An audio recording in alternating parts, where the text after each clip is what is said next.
Hello, and welcome back, everybody. I hope you guys are excited like I am. I have to quick make a few adjustments on my desk here. Hold up.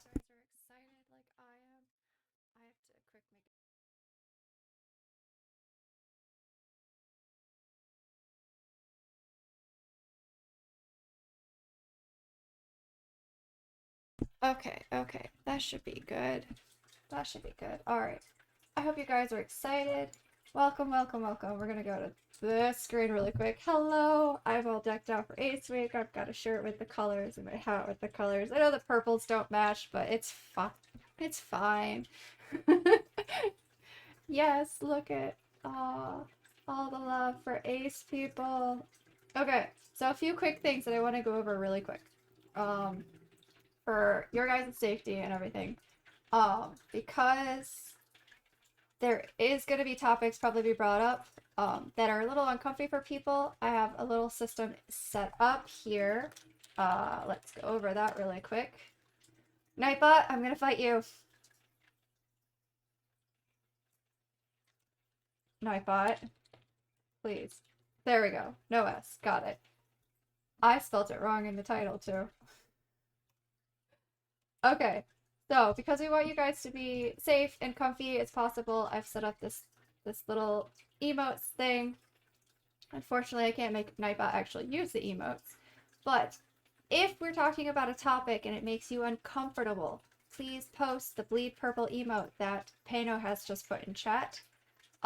This is going to indicate to us talking that we either need to tread carefully on the topic that we're talking about, perhaps wrap up the conversation quickly if that is a possibility. Obviously, we don't want to skip over important things, but if it's something that we can walk away from without hurting what we're talking about, all good. We will do that. Second one is the vote nay emote. These are all universal Twitch emotes, by the way. If you post the vote nay emo in chat, you can then mute the stream, hide the chat, kind of walk away. This is indicating to us that the topic that we're talking about is possibly triggering to you or something very, very difficult for you to listen to. And we want you to be able to indicate that so that we know also that, yes, Pano, that one, thank you, that we need to visually signal that everything is safe for you to join again. Okay? So this is all set up so that you guys can be safe with your own mental health without missing out on something that you might want to be participating in. All right. That said, our podcasters will have the same opportunities. If something is getting uncomfy for them, they will be able to indicate to me that this is an uncomfortable topic and they might not have as much to say on it.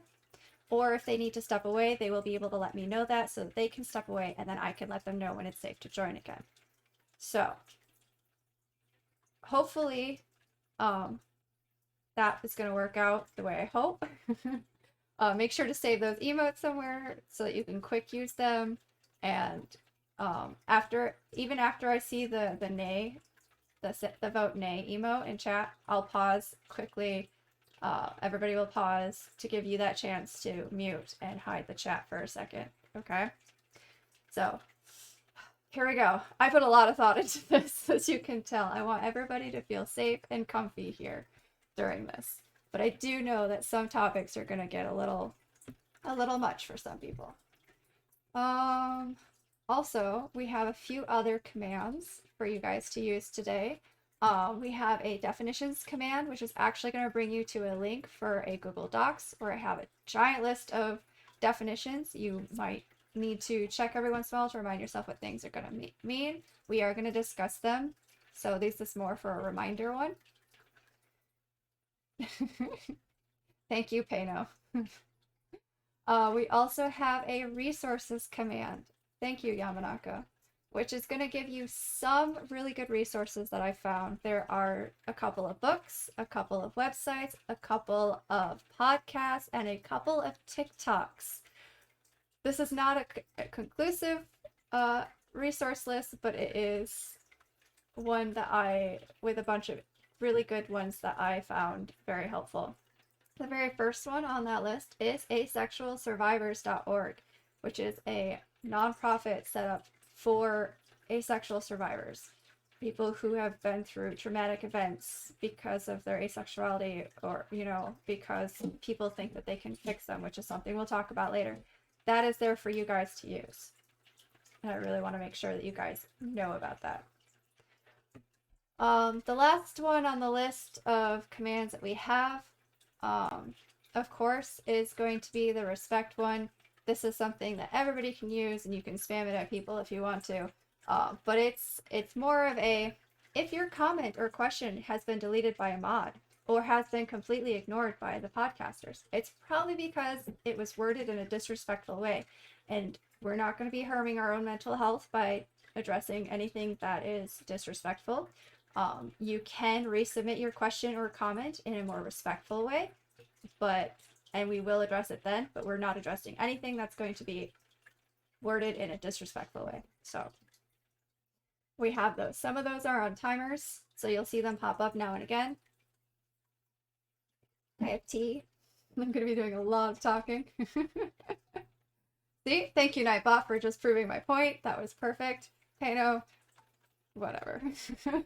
Alright, we're going to go and hop into this voice call. I have... Woo! Uh-oh. Crap! I'm on the wrong screen. There we go. Alright. I have to move that around.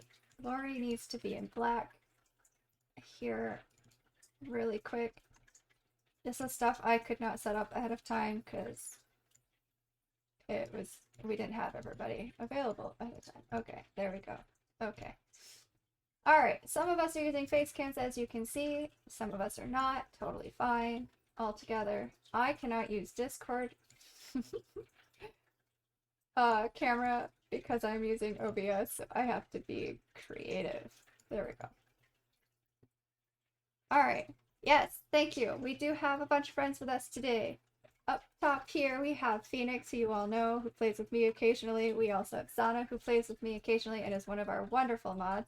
They're listening to the stream, as you can tell, because they're waving. And then next to me, we have Lori, who is an amazing person from Brian's community, who I absolutely adore and so glad could be here today. Joining us later in the week, we have Coda, who is also from Brian's community, who unfortunately could not be here today.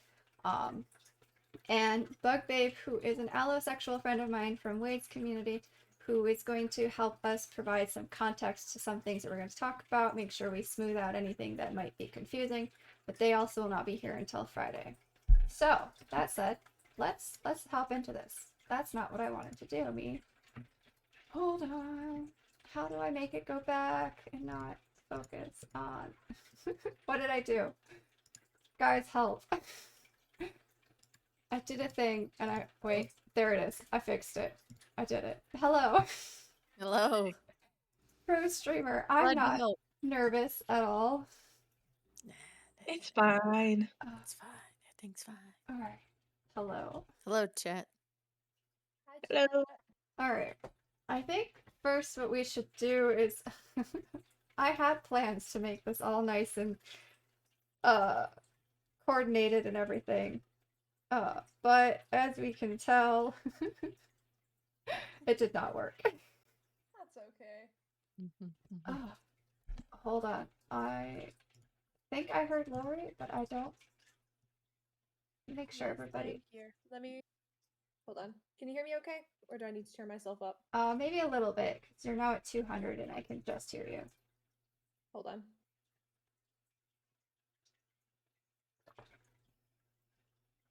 Can you hear me now? Yes. That's a bit better. There we go. Okay. Okay. Awesome. Alright, so first off, maybe we should talk about what asexuality is by definition. So, asexuality is the lack of or no feeling of sexual attraction. So you've experienced very little to no sexual attraction. Which gets interesting because then you have to talk about what sexual attraction is and how that differs from other attractions. So we'll get into that a little bit later. Before that, I kind of want to just go around and have you guys introduce yourself. On the screen, I have pronouns and what you identify within the spectrum. But maybe we can go around and you can talk about that a little bit more. whoever. Thank you, I guess Dana. I should start as the host of this podcast. Okay. I am Corey, as you all know. I use she, her pronouns. I identify as asexual, specifically my micro label, which is another thing we'll talk about in a bit, is apothosexual, which I don't use very often, but I will discuss why that later. My romantic orientation is kind of up in the air right now because I haven't really been able to explore that. So, which is fine and perfectly valid. Mm-hmm. Might as well. Well, Go ahead, Lori. okay.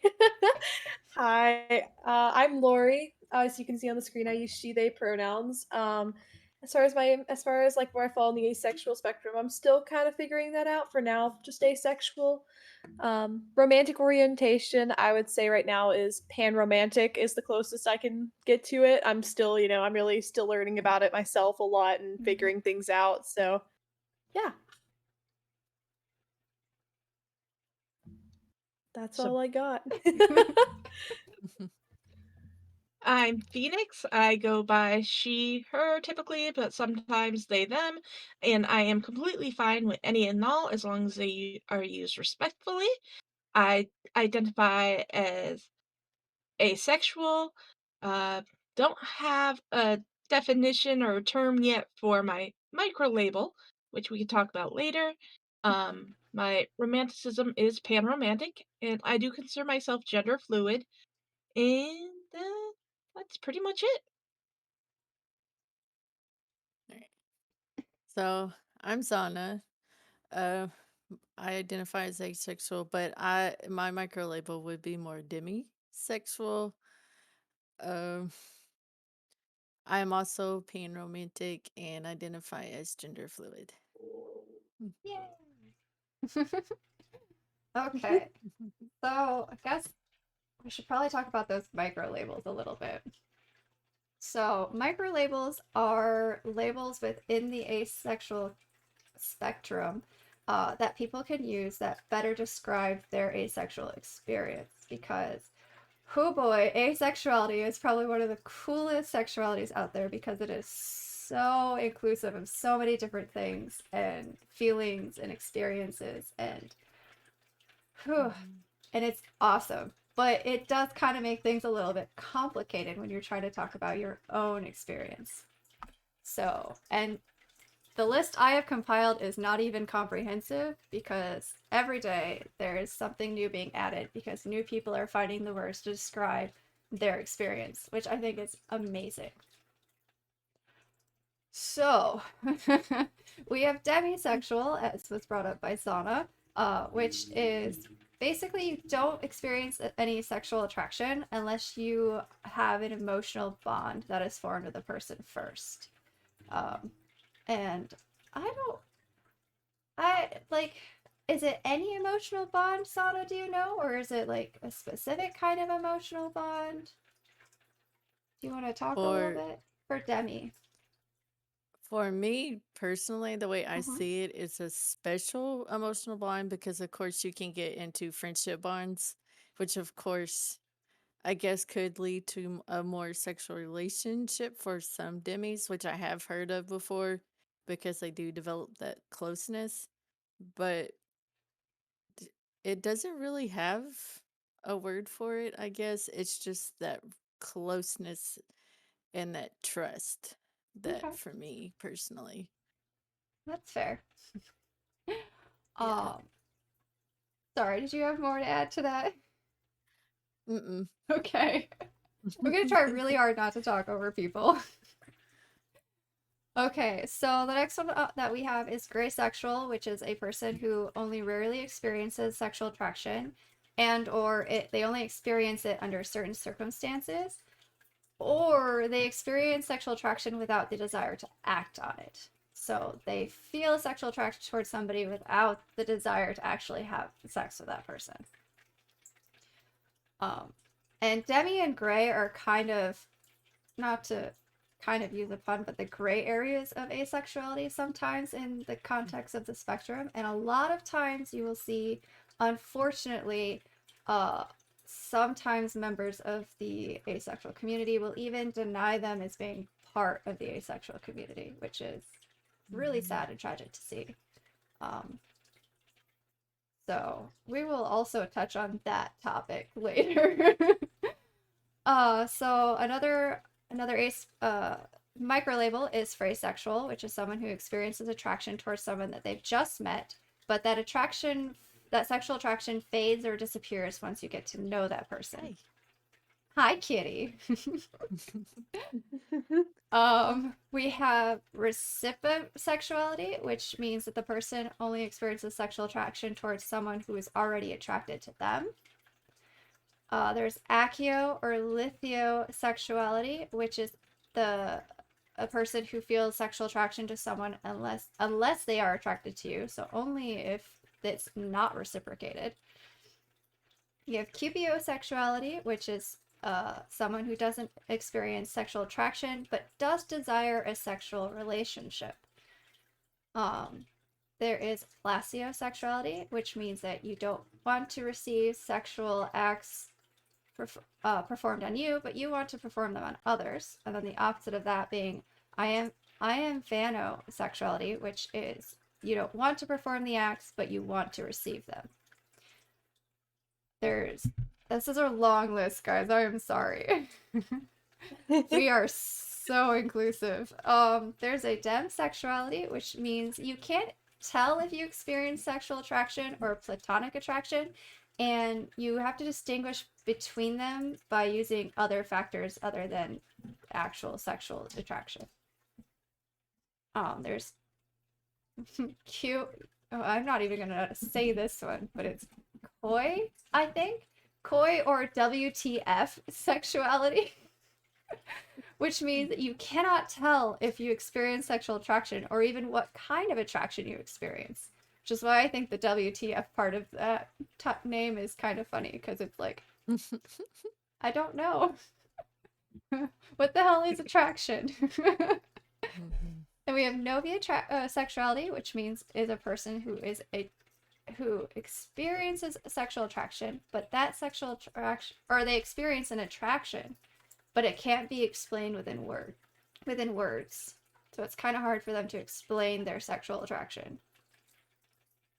Agrosexual is a person whose the sexual orientation is fluid or often changes, which is similar to afflux, which means that the person's attraction fluctuates between different levels of asexuality and even allosexuality.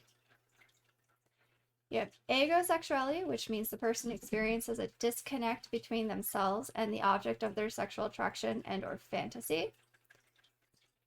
You have apothosexual, which is me. Hello, that's mine.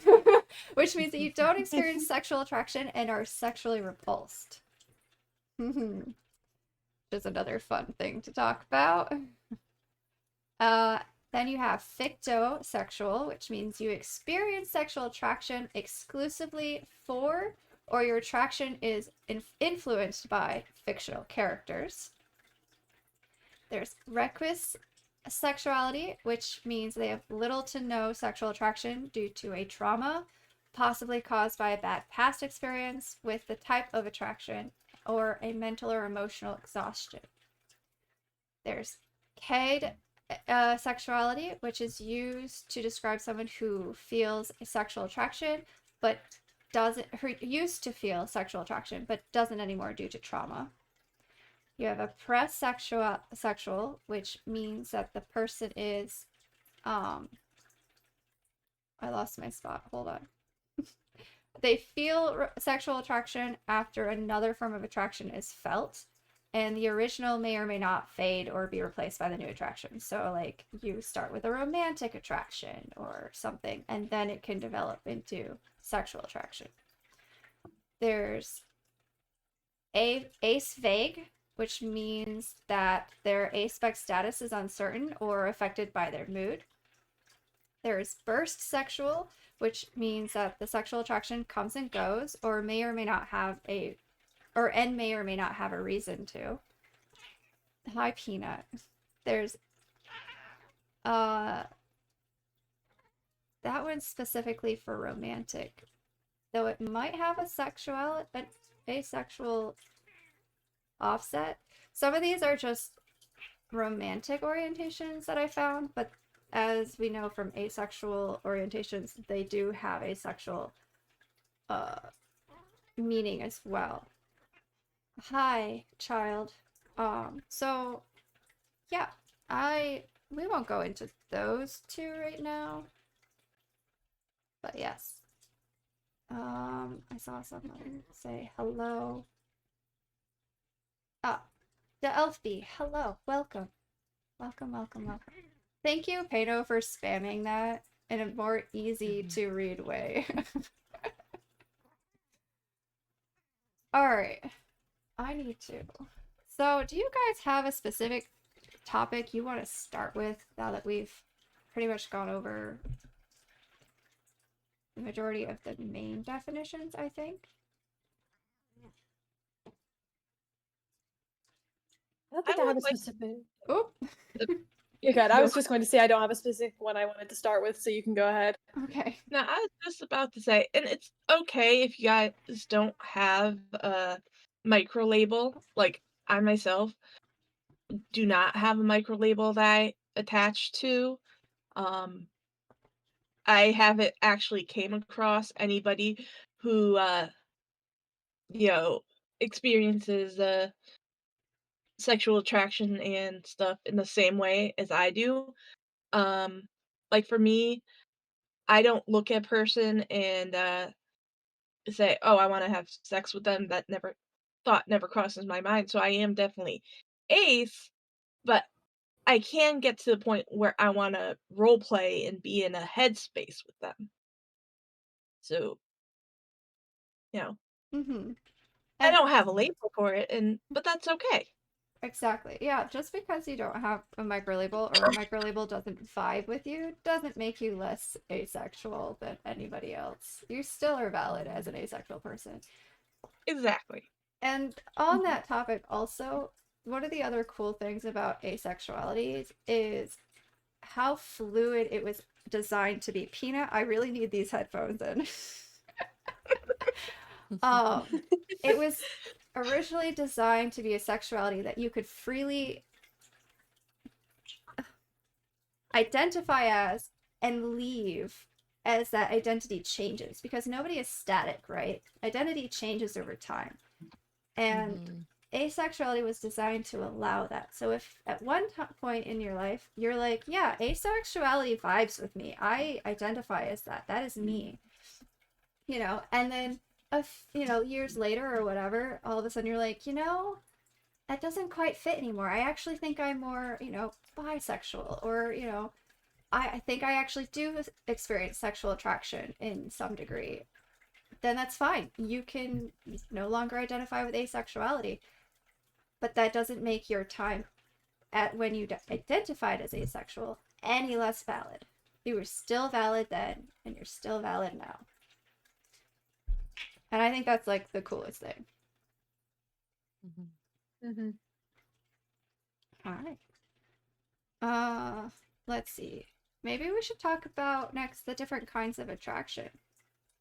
Maybe to help better let people know what the differences are and why sexual attraction doesn't really work for us. I know there's a long list. There are so many different kinds of attraction, and I've only just started learning about some of them.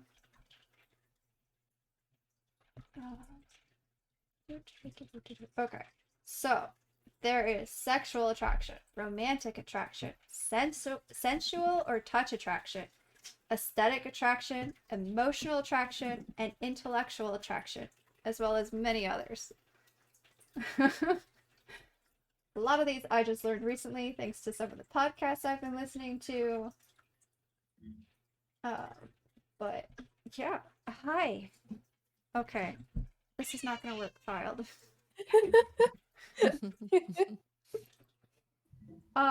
So I think a lot of the disconnect that allosexuals or people who aren't asexual have with the asexual identity is that they don't understand that there are different types of attractions and how you can break those apart. It seems to me a lot of the times that people, allosexuals, think that romantic attraction and sexual attraction are like fused together and they're one thing, when in reality, they're two completely separate things. Mm-hmm. And you can actually learn more about that if you look on the split attraction model and learn about that, which I have on my definitions page. But it kind of helps if you dive into that a bit to kind of understand how it doesn't quite work. So, to me, romantic attraction, which is probably the second biggest type of attraction, is just kind of like, I don't know. I don't like Phoenix said, I don't look at a person and just go, yes, I need to have that. No. I Yeah. don't. That's just, I that's don't weird either. to me. Yeah, I don't understand it. And like, it's totally okay that, people can do that. I just don't understand it. And it don't. Right. Go I don't ahead. want to make it sound like I'm judging anybody who does. Like, Mhm. just look at someone and be like, yes, them. But I just don't get it. I Uh-huh. don't No. No, understand. I don't. And like, so for me, I don't have, like, I want a relationship, right?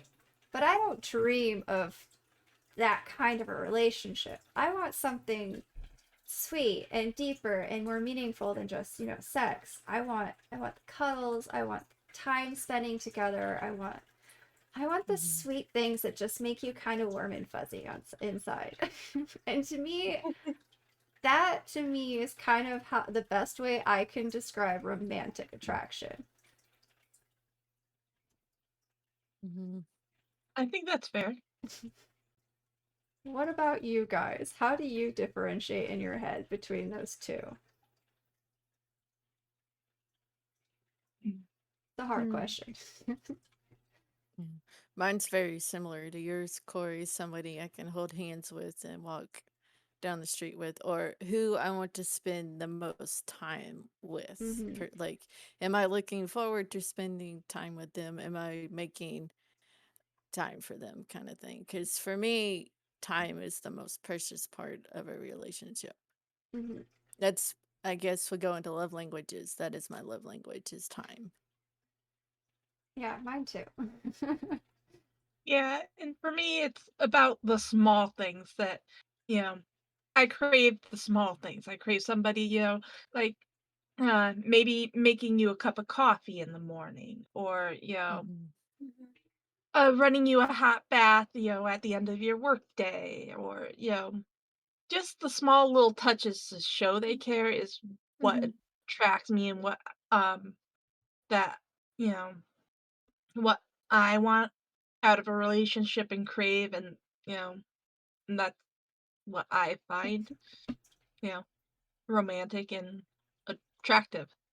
Yeah, it's just kind of the like I guess like the idea of like a domestic life with somebody and just like, doing things for each other and it's like, I don't know, just things like that. Mm-hmm. If that makes sense.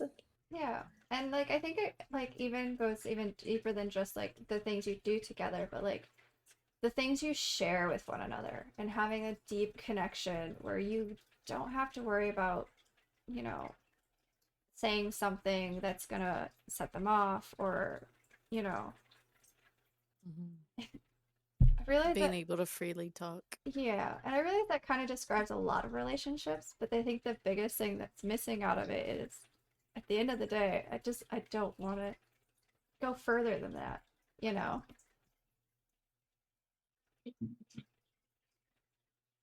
Which I guess is a good part, uh, time to also mention that not everybody's going to be, not all asexuals are going to be like that. You are definitely going to find asexuals who do want the sex part, even if they're not sexually attracted, and that is very valid. The act is not part of the definition, it's the feeling that is part of the definition.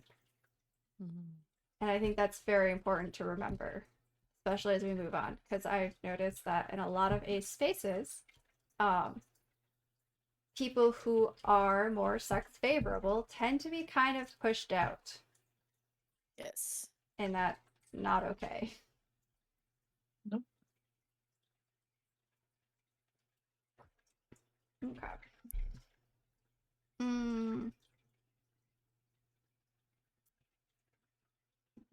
I guess since we've talked about the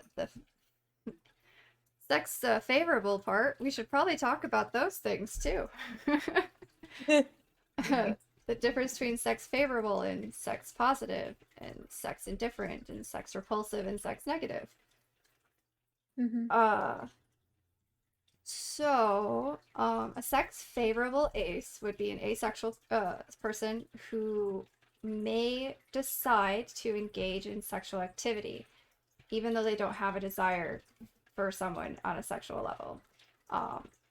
Reasons for this can be very vast. Like, they can be for anybody. Like, allosexuals can even be sex favorable, where they want to have sex and then sometimes they don't. And the reasons are all different. For an asexual, it could be just because they want to make their partner happy and they'll get something out of it too. Maybe it feels good to them, or I don't, this is not my area of expertise. I'm not sex favorable. But that type of asexuality does exist. On the other hand, you have sex positive, which I am, because this is the attitude towards sex that you have the right to choose whether or not to have sex or not, and that having sex is perfectly okay if that's what you want to do. On the flip side, you have sex negative, which is the mentality that sex is gross and bad and immoral and nobody should be having it, which is oddly enough how a lot of people seem to think that asexuals are. And it's not true. Like, I'm sex repulsed, meaning I have an aversion towards engaging in sexual activity. Like, I get very physically uncomfortable thinking about sex or whatever. But that doesn't mean that I don't care. Like, I think nobody should be having sex. I should have sex if you want. I just don't want to know about it. That's how that goes for me. Right.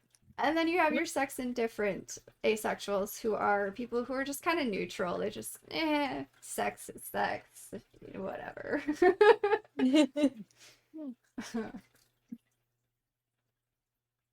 So, it always kind of confuses me a bit how people have decided that asexuality means that we think nobody should be having sex. Yeah, that is confusing.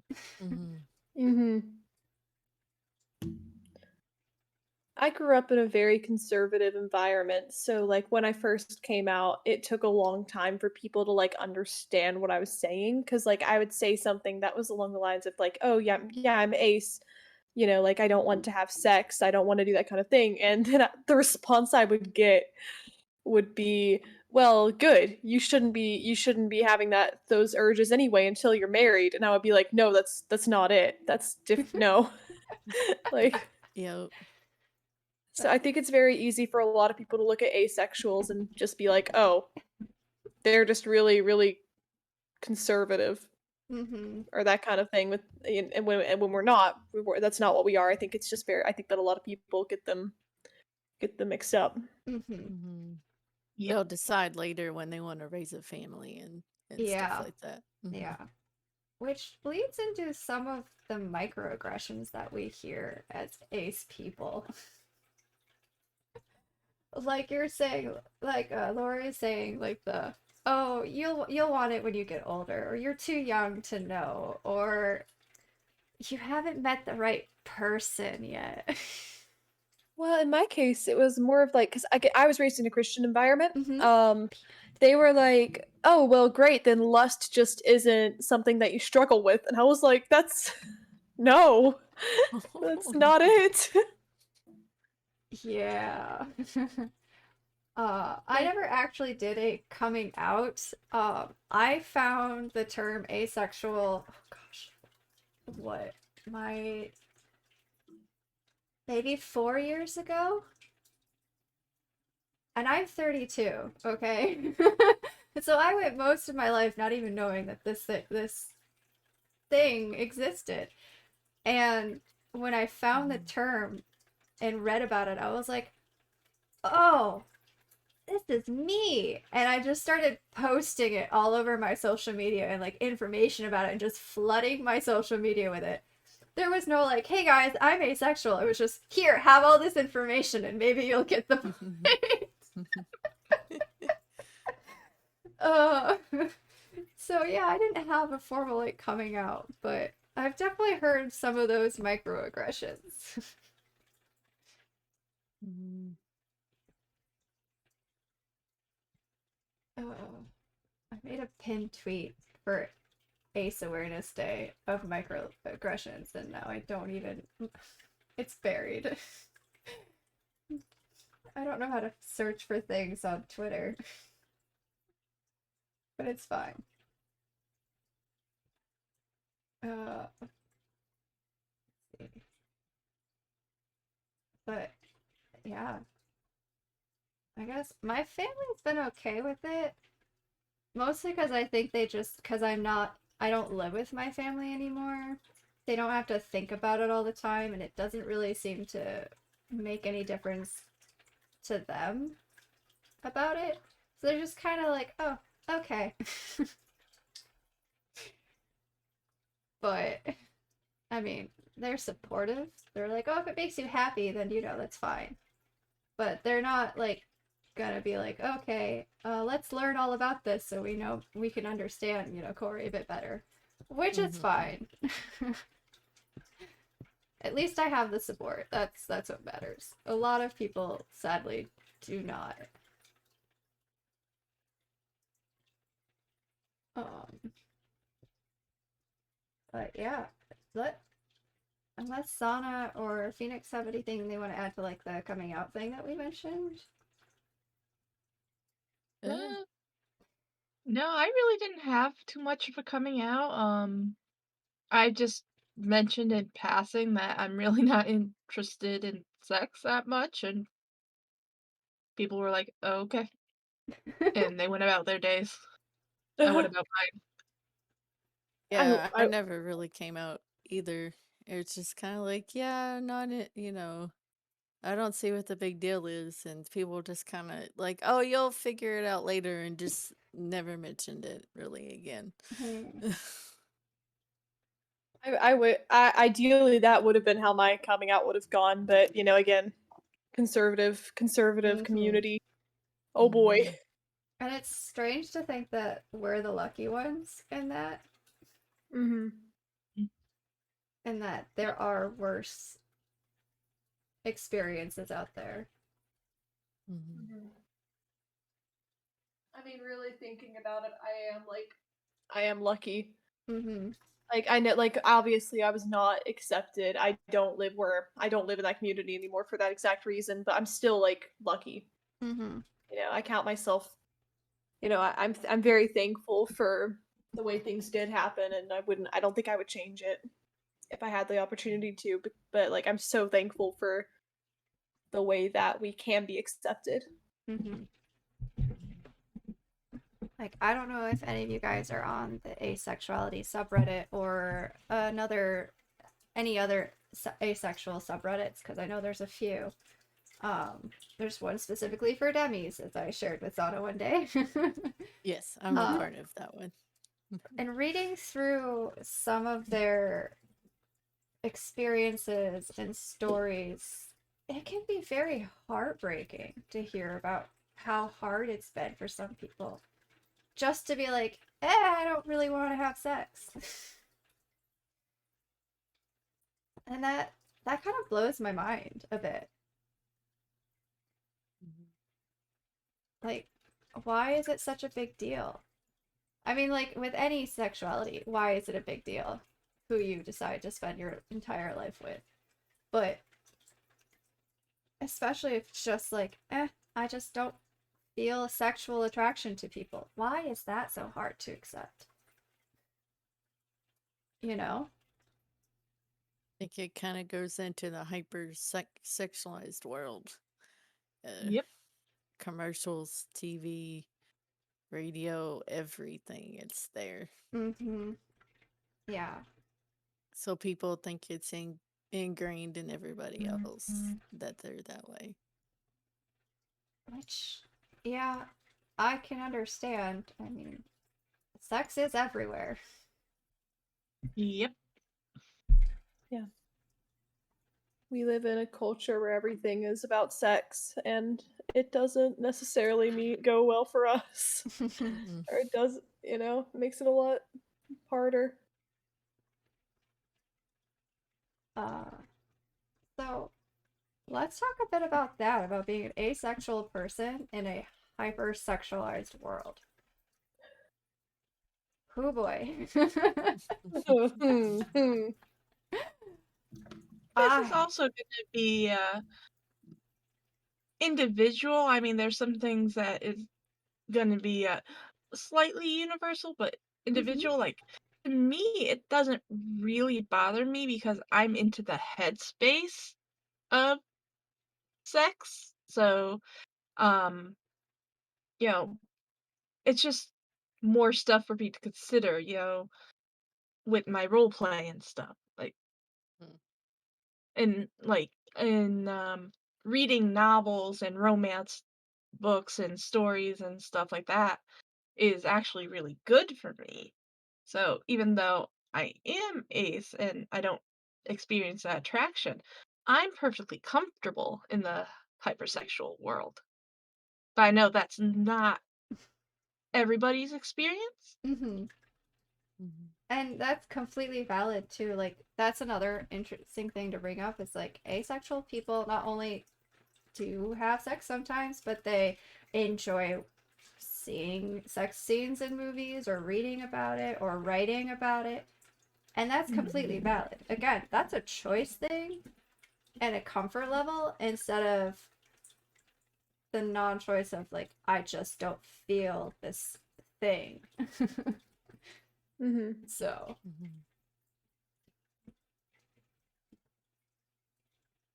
but you do bring up a valid point that it is different for all of us. And some of Yeah. us are very comfortable living in a hypersexualized world. I don't know if I'm necessarily comfortable. I just don't get the hype. Or like I don't get like like I don't know if this makes sense, but like for me at least, with with the way that the world is, like the jokes, like the amount of like dick jokes that I see just constantly, like, and like all the sex jokes and just everything, I just don't get it. Like I don't see the point or the humor of it all. Like I'm not necessarily uncomfortable. I'm just like, why? Mm-hmm. If Mhm. that makes sense at all. Like Oh yeah. Makes sense. I don't always get it, and like if you've been part of this channel, you know we have a command specifically for the things that just go over my head.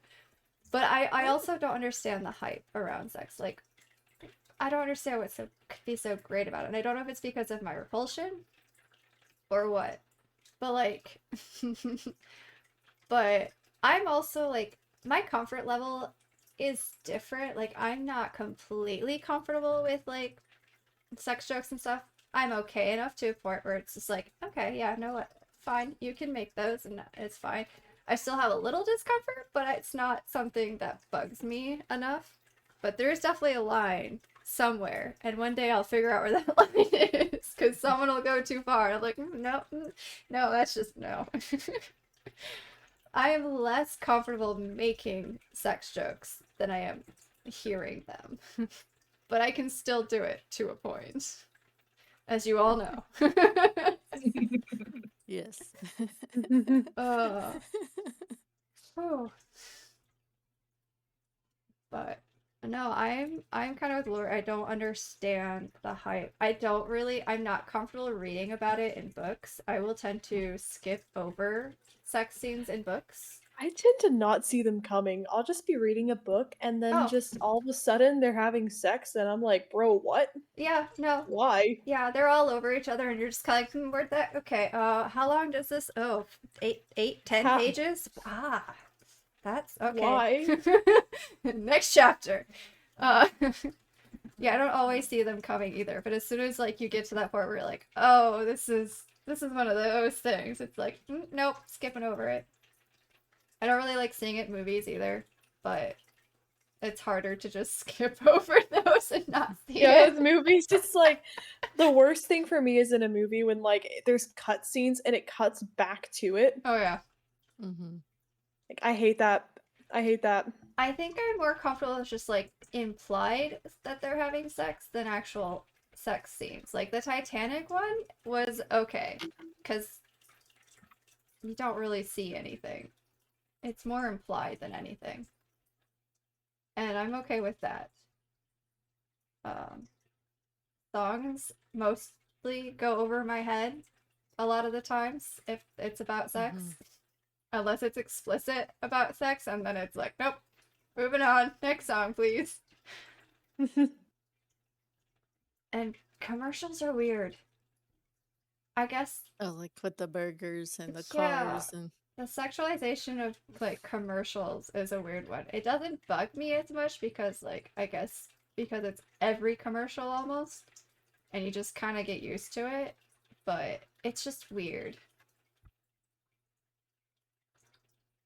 And Oh. there's some things that I don't get, like in the commercials and stuff, like the slow, sexy eating and stuff like that. Yeah, yeah. I don't Oh, get is it. that what that is? Yeah. Yeah, it's supposed to be like Oh. sensual eating is what it is. Yeah. Mhm. Oh. I'm having a moment. Or like in high school, I know it was a big thing with like popsicles, and it was Oh, like it I really get it, was. I Mhm. get why, but also why. Right. For me, I'm just kind of indifferent because I'm like, okay, this is just people, and I just kind of ignore it unless like I'm in the relationship itself Mhm. where we do have that attraction. Then I tend to notice it a lot more, and then I might actively find songs for it.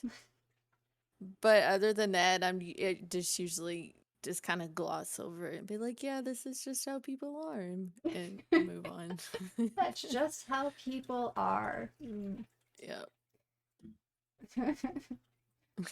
I know. I love it. Oh. So yeah, Aloes, you've got some explaining to do. Yeah, We it's like, don't get okay, it. this is the hello world, so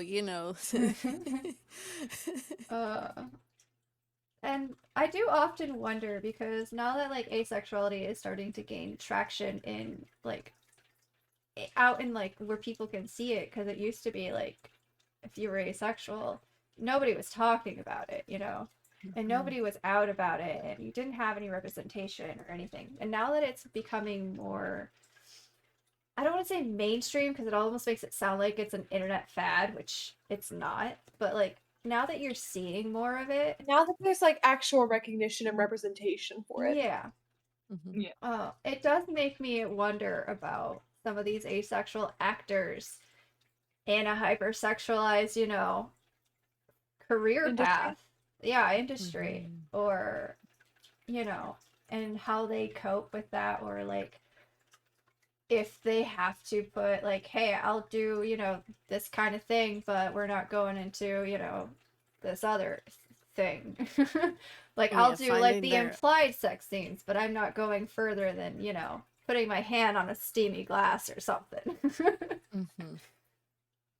Finding their own boundaries. hmm Or even like the models, knowing that they're going to be sexualized because Well, that's how the world is. I think that we as those of us that stream on Twitch, Mhm. I think that we, to an extent, also have to deal with that, you know, I've had donations before that were, like, comments in my Twitch chat before that are like, "Why?" Yeah. You know, I think that oftentimes in the Twitch community as well, like, women or people in general tend to be or, like, female presenting, like, we tend to be more sexualized than Mm. That other is, people, and I think that it's hypersexualized here as well. oh, no doubt. And that is definitely something that has crossed my mind more than once. I haven't had too many comments yet, except for the one who got banned shortly after, who was all like, what did they say? Something like, "Hey, sexy baby," or something like that. And it was kind of like Mm. instant red flag for me. Yeah, and there's like OnlyFans comments. Yeah. Yeah, So, well, like, I had one person, just, like, a random person come into my chat, and they used bits, and they were just like y'all know that submissive and breedable joke that was going around for a while? no. Like, "Oh, you Mm-mm. look at" well, there was, like, a joke for a while that was like, you looking real submissive and breedable," that kind of thing. Oh. Oh my I had somebody goodness. donate bits and say that to me, and at that and they're not banned, actually, they're fine now. They've chilled out a lot, like, they're fine. They've improved. To be fair, they But, like, I didn't had get no banned idea for what the to do. catcalling. Yeah. Well, like, I didn't know what to do. I was like, "What? What?" hmm Mhm. You know? But yeah, that it does happen to me. But, Automod will catch people as hmm, well, so yeah. Automod catches some of the strangest things, though. Mhm. Mhm. But yeah, that's a good point. Phoenix, did you at any point think about that when you first started streaming? I did. That was a big concern because I'm not comfortable with comments like that made about me. But I just figured if it happens, it'd be an instant ban. You know, That's fair. Mhm. so it was something that I did actually think about. I know But I had a lot more thoughts about it when I was supposed to start a YouTube channel with an ex-friend of mine. That never actually happened, thank goodness. Because we actually sat down, we both identified as ace, and we actually sat down and had a conversation of like, okay, you're more comfortable with the sexual stuff than I am, so if there's gonna be fanfics, people are gonna probably ship us together. This is a thing. Like, I've been on the internet for like 3 years now. Mhm. I think I understand a little bit how people are gonna come at this. And she's like, no, I'm totally, comfortable reading the fanfics and stuff like that. I'm like, okay, because I'm not. Like, I'm totally okay, like, playing, like, uh, I'm okay with acting a part to make people uncomfortable. I'm less okay when people actually just assume it, you know? Right, yeah. yeah. Like, I had a coworker that I was really, really good friends with for a while, where every time we would work together, one of us would come in and just give the other one a kiss on the cheek. Just to make people uncomfortable because we lived in a very conservative community. It meant nothing, but it was funny. Mhm. Right. And that was totally okay with me. And Yeah. like, I'm totally okay if I'm at a bar or a club and my friends are getting like hit on and they're uncomfortable pretending to be their girlfriend to like get the guys to leave them alone. I'm okay with Mhm. that. That does not Yeah. bug me. But No, and with the fanfics, that's something to consider. It wouldn't just necessarily be aces who might be uncomfortable. There could be allosexual people who don't want to find themselves sexualized oh yeah. in fanfics and Absolutely. stuff. Mhm. So, I There's I know plenty of allosexuals who don't wanna be sexualized either. mhm. And that's so it's totally definitely a fair. big consideration with just being on the internet. Yeah, that's totally fair. And like, Mhm. I feel like in a way that the asexual movement is actually not just carving a path for ourselves and to create space in which we can safely and comfortably exist in, but also expanding that path to include anybody and creating space for everybody to be safe and comfortable in. Because, like, okay, you have allosexuals who don't want to have sex or who don't want children, and they're constantly shamed for that. But then you Yep. have this asexual community coming through and be like, no, that's totally okay if you don't want to have sex or kids, because, you know, we're kind of like that, some of us, and, Yeah. you know, and the more space we create for ourselves in that aspect, the more space we create for others outside of our community. Mm-hmm. And I think that's actually kind of really cool. Oh, I know. Oh my gosh. I'm going to have to try to remember it really quick. Because I was reading Ace by Angela Chen, and that was actually something she talked about a bit, was different ways that the Ace movement made space for other people and just made the whole world more inclusive for everybody, Ace and non-Ace alike.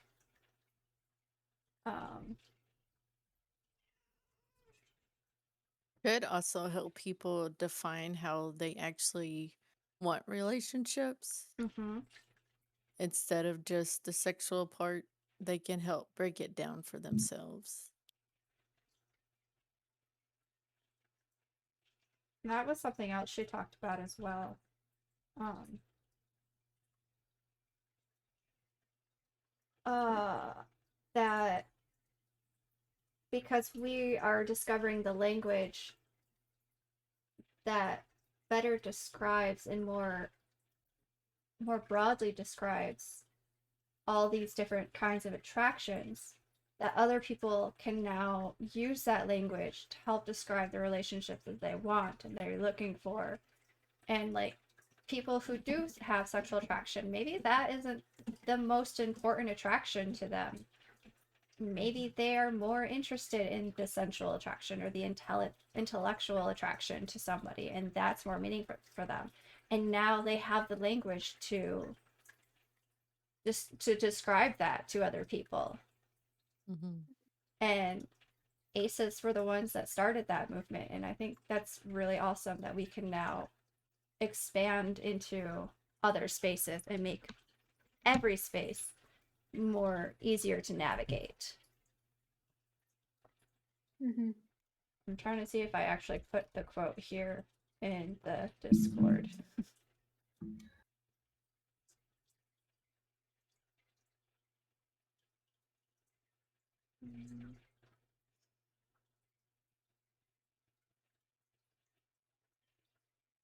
Um, while I look through these, if you guys have something else to bring up.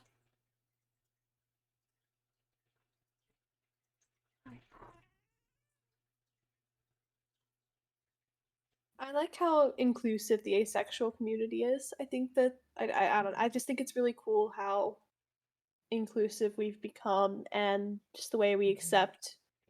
But on that same note, I think that I find it sad sometimes how we aren't included in Yeah. other communities, because like this doesn't happen often, but I do see it, like the way people it doesn't happen as often, but the way people replace the A in LGBTQIA plus, and they are like, oh well, it stands for ally when it most certainly doesn't, or even from other people who are in LGBT communities who don't accept aces.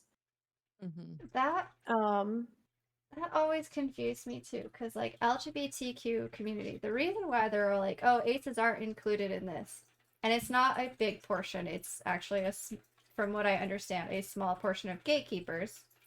mhm.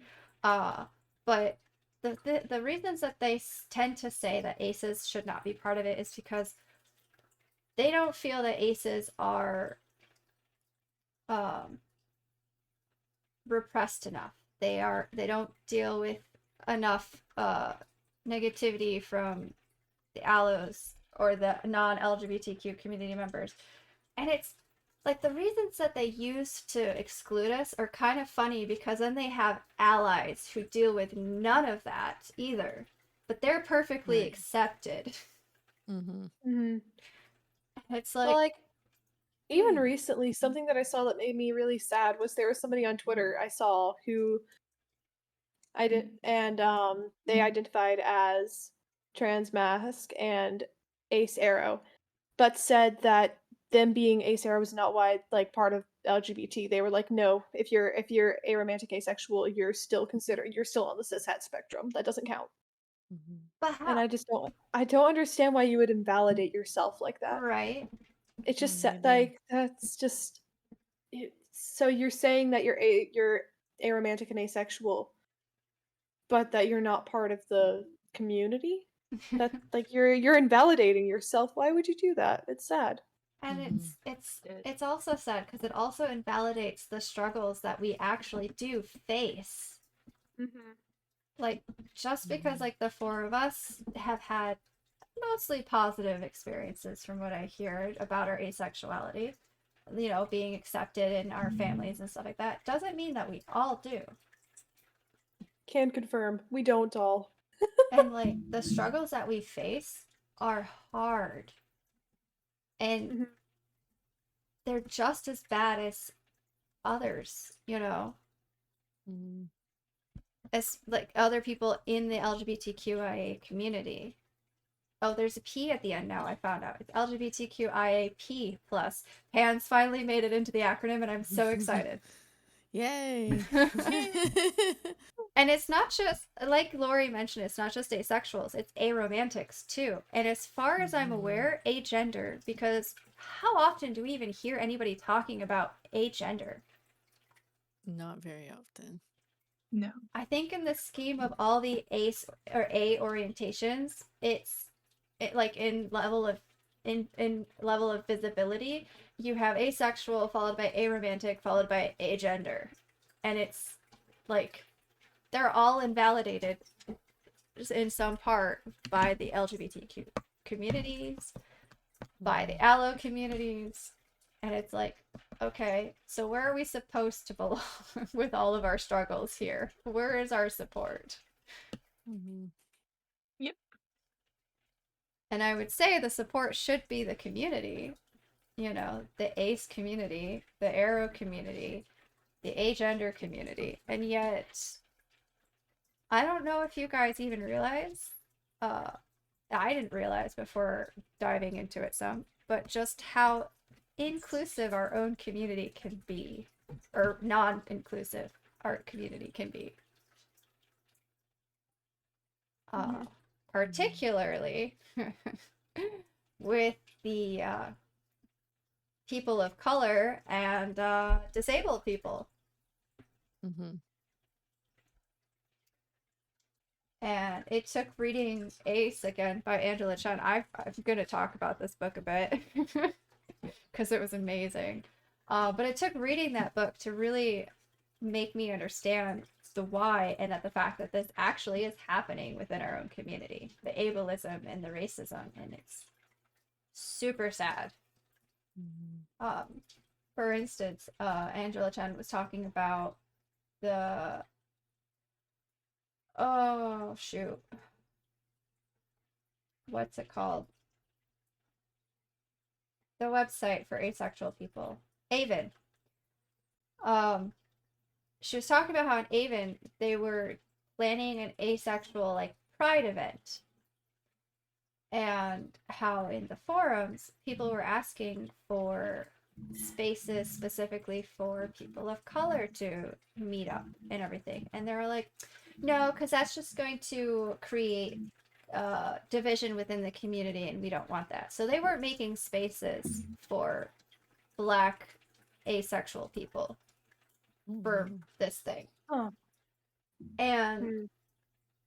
it was interesting for me to be reading about, because like Angela Chen went and did interviews from like a bunch of different kinds of people from all over, and some of them were people of color, and of course Angela Chen is a person of color. And it was just interesting how she talks about how race or ethnicity, technically, since race isn't actually a thing, it's a social construct, but in any case, different topic for a different time. How people's ethnicity and cultural backgrounds affect how they identify when it comes to being asexual. Mhm. And so what she was talking about was like how especially like black women are hypersexualized, and so that they're sitting there struggling to figure out whether their identifying with asexuality is a pushback from that stereotype, or if they actually are asexual, and like how to navigate that and different separate out their ethnic and cultural background and the stereotypes that they face and their sexuality all at once, and try to break those all apart to actually figure out what they actually identify as. Or like ace women are kind of seen as diminutive and not like they're hypersexualized is the thing, like something that men want apparently, but they're stereotyped as not being sexual. So then they have to navigate the area of, are they asexual because that's how society sees them, or are they actually asexual? And I thought it was very interesting, that entire chapter, just reading about that. And it was very insightful and very eye-opening and very, very sad to see that people have to struggle that much with their sexuality. Mm-hmm. And then the same she talked about with disabled aces and the ableism, and how that one is more of like a double-edged sword, because you have the disabled community who isn't accepting, who's like full of aphobia and not accepting of aces, and then you have the ace community who is ableist and not accepting of disabled people. So you have disabled ace people with like nowhere to go. And the interesting thing she had to say about that was that the disabled community is aphobic because society again paints disabled people as not sexual people, that they must be intrinsically asexual. Not the case, of course. We all know this. And then on the other side, you have the ace community who is ableist at times, because their whole thing is there's nothing wrong with us. We're not broken. It's not a medical condition. It's not a trauma thing. It's, we're fully capable people. So they're pushing out disabled aces because that paints them in a disabled light. And that's not what they want to be known as. So it's kind of interesting to see this and recognize it, and then make steps towards changing it. I think that's the important part, is that we now need to start making steps to change these things and make our spaces even more inclusive, because that's what they are supposed to be to begin with. And I'm going to pause for a moment, let you guys discuss and put your thoughts out there, because that was a lot. And I'm out of tea.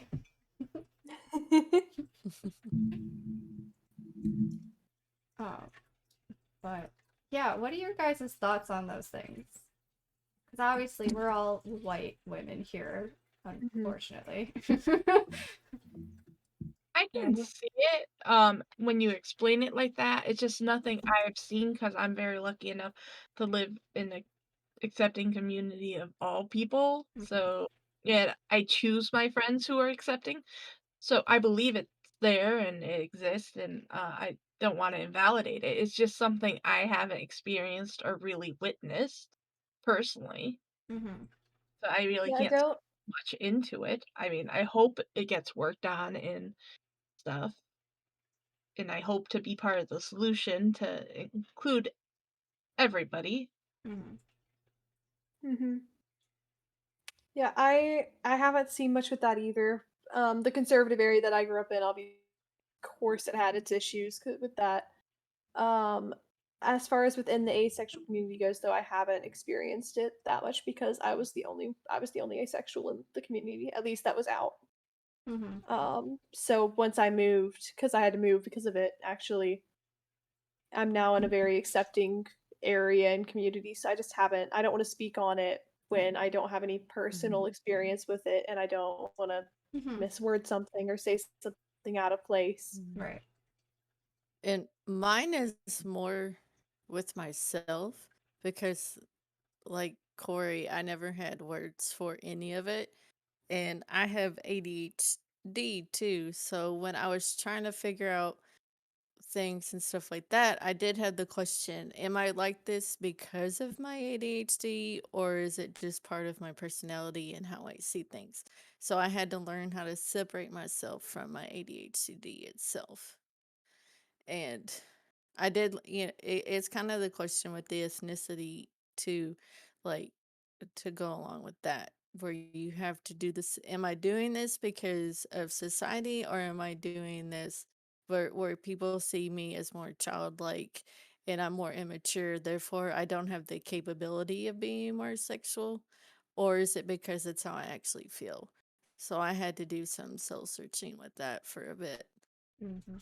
Those were also things that Angela Ched ended up mentioning too. The society painting disabled people as like immature and childlike, and navigating that space as well, and having to differentiate between their disability and how society sees that with how they actually feel. So it's very interesting that you also reflect those same thoughts. Mm-hmm. And it is sad Yeah. to hear that it makes people internally question because it creates, from how I understand it and I'm hearing it and interpreting it, some internal aphobia of our own Mm-hmm. in some cases.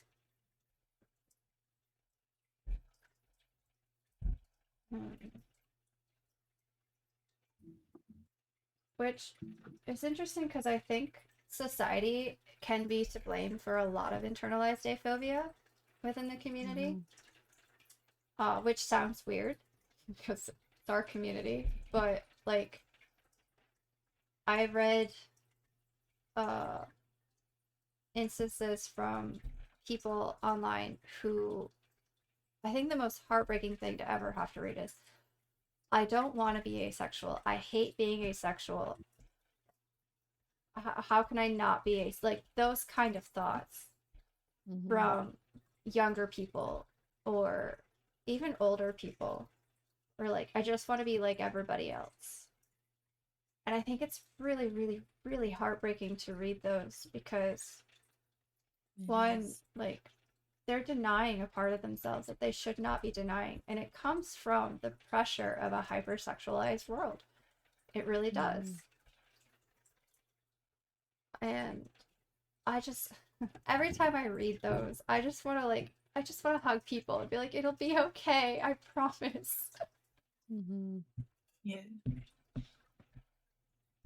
But it's going to take time because changes to society and our culture don't happen overnight. They take time.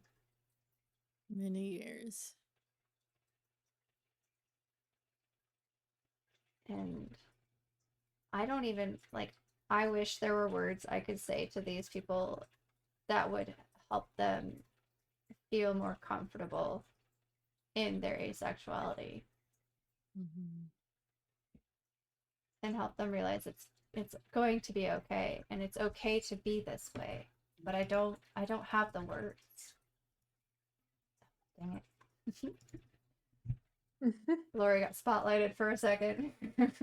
That's okay. I often am in the spotlight. I believe it. That was the most. I'm never saying that again.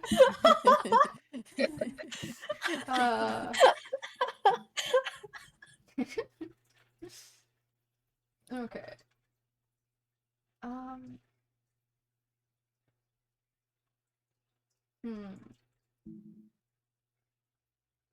Guess we can kind of segueing off that, coolest thing to say ever. You're right, Pano. You say it all the time, so it has to be right. Exactly. That confidence.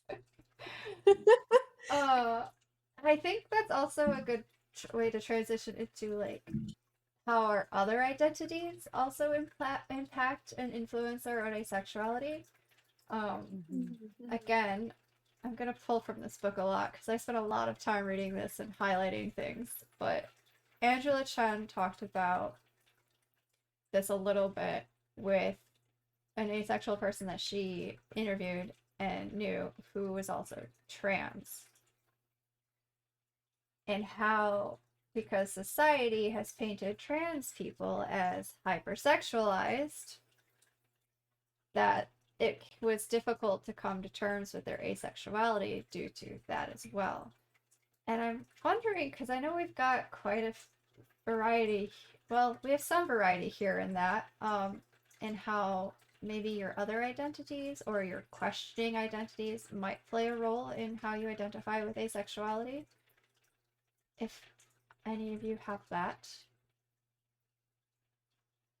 I know, Zana, I want to talk to you have you speak specifically on something else that's similar, but I don't know if maybe doing gender fluid or pan romantic. I know Lori says that she's still figuring all that out, but how those might play into your asexuality a bit.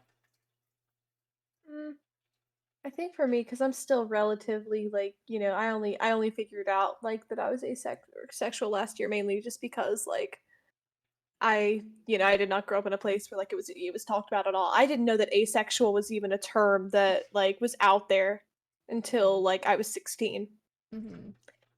Um so I thought that like growing up, something I used to do, oh boy, I used to pretend to have crushes on guys so that when my friends would ask me who it was, I could just be like, I could like pretend to like be like, oh, I don't want to tell you, and then like they would guess, and I'm like, yeah, that. But then I would be like, mm. So I'm still kind of figuring it out, because like I'll look at somebody, regardless of gender or anything like that, and be like, yes, yeah. But when it comes to like anything physical or anything like that, like I don't know. I think sex repulsed would probably be the best term. Fair. But I'm still figuring it out. So I don't know. I don't have the right words for it, if that That's makes sense. totally fair. And that what you had to say actually was very interesting. We'll circle back to that one though. Phoenix, Sana, any I mean it doesn't have to be a negative way that it impacts. It could be a positive way or I guess with being pan-romantic, it kind of broadens the romantic attraction part because I don't really look at gender or anything like that. For me, it's more an emotion. Like it kind of even ties in. I guess it does tie into my demisexuality because I look for that emotional attraction more than anything. Or I guess where you had said it, the intellectual part. So for me, it's more of an emotional or an intellectual attraction. So with being pan romantic, I don't really look at gender or anything else like that. And then again, with being in the asexual spectrum, I, I don't really look at the body initially unless that bond is formed. And even then, if the bond is formed, because I have been in a couple relationship where I did have a pretty strong bond, but that there was no sexual attraction still, okay. which led into its own issues on its own. Because they're like, well, is there something wrong with me? And I'm like, no, it's not you. It is me kind of thing. And then having to explain that to them. But so I guess it kind of broadens the romantic part of it. Yeah, I mean, I don't tend to look at anybody's physical traits when it comes to like the idea of like romantic stuff. Like people People ask me all the time, like, "Oh, what's your type?" Because they don't know I'm ace or anything like that, and I don't. I know, like, genuinely, I don't care. Mhm. Yeah.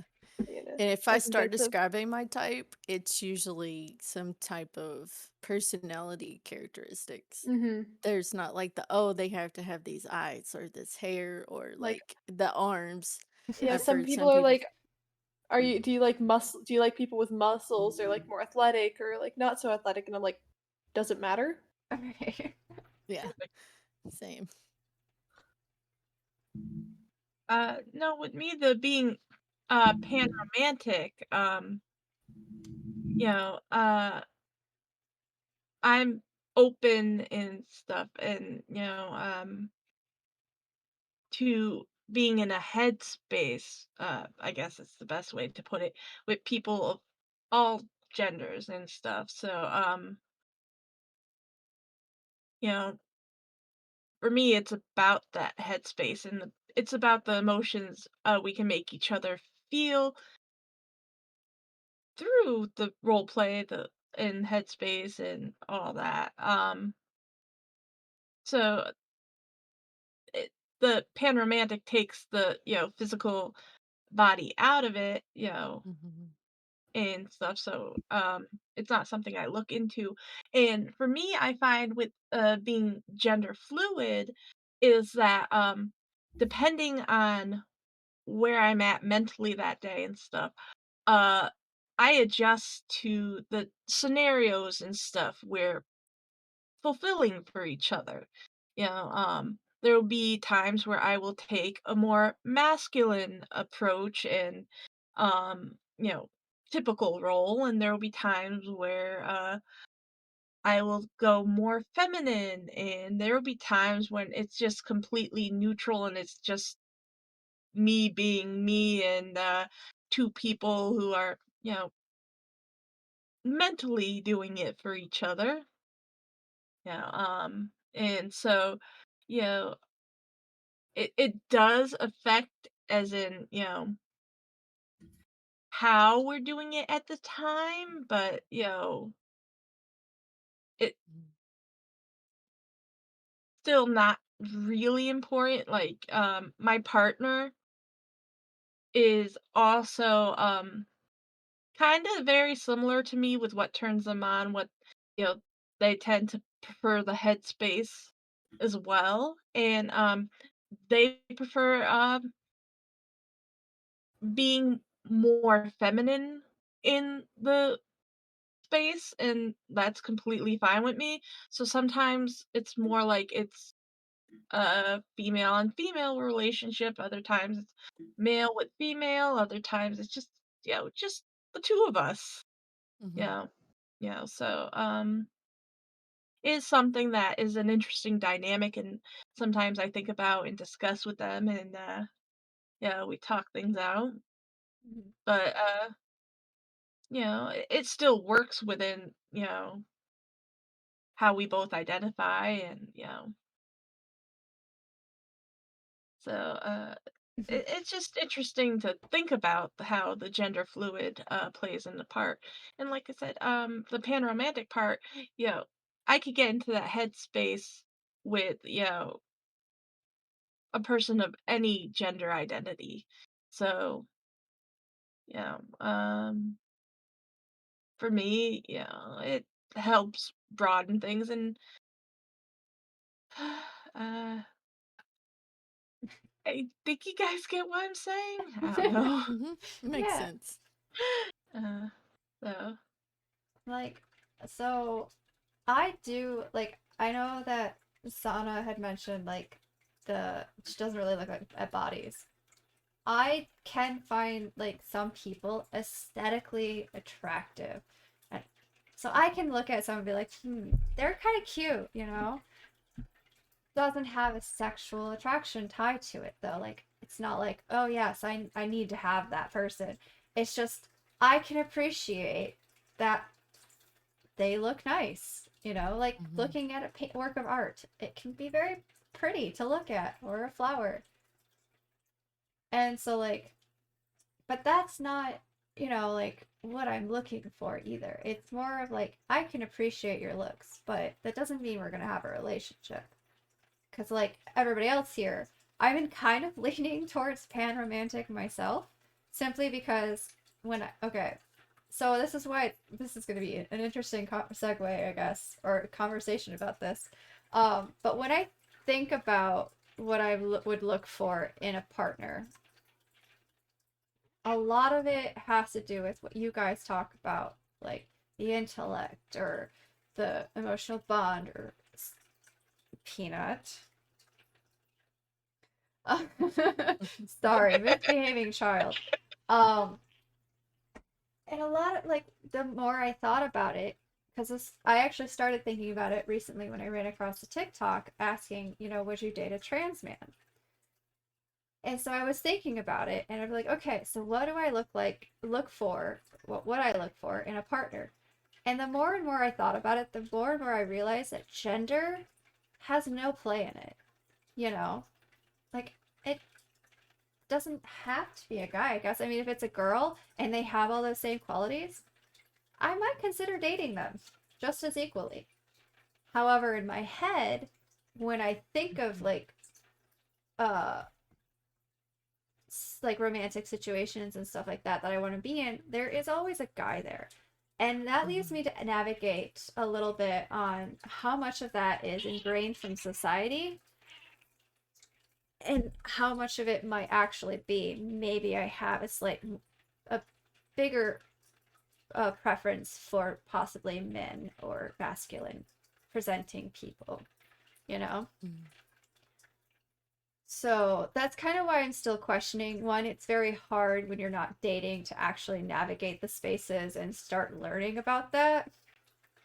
And two, because I do have this thing where I'm not sure if society, like if what I imagine in my head playing out is more of what I want or more of what I portray of myself because that's what society is expecting. Because let's face it, society still, as progressive as we've gotten over the past few years, is still more heteronormative. So, but I'm kind of excited to work that out for myself as, you know, my life continues. Am I ready to date now? No. That's a whole nother matter. Navigating the dating world for an asexual person, especially a sex repulsed asexual person, is, whoo boy. Yep. It's a trip. But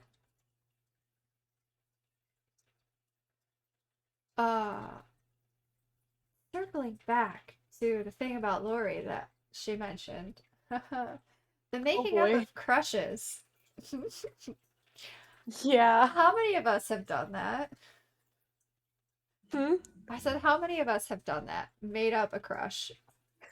Oh, I have. I have. Oh, I don't. That's something I never experienced. No? I was just, I was like, nah. I would be in high school with my girlfriends, and they're all like, oh, Brad Pitt is so yeah, hot.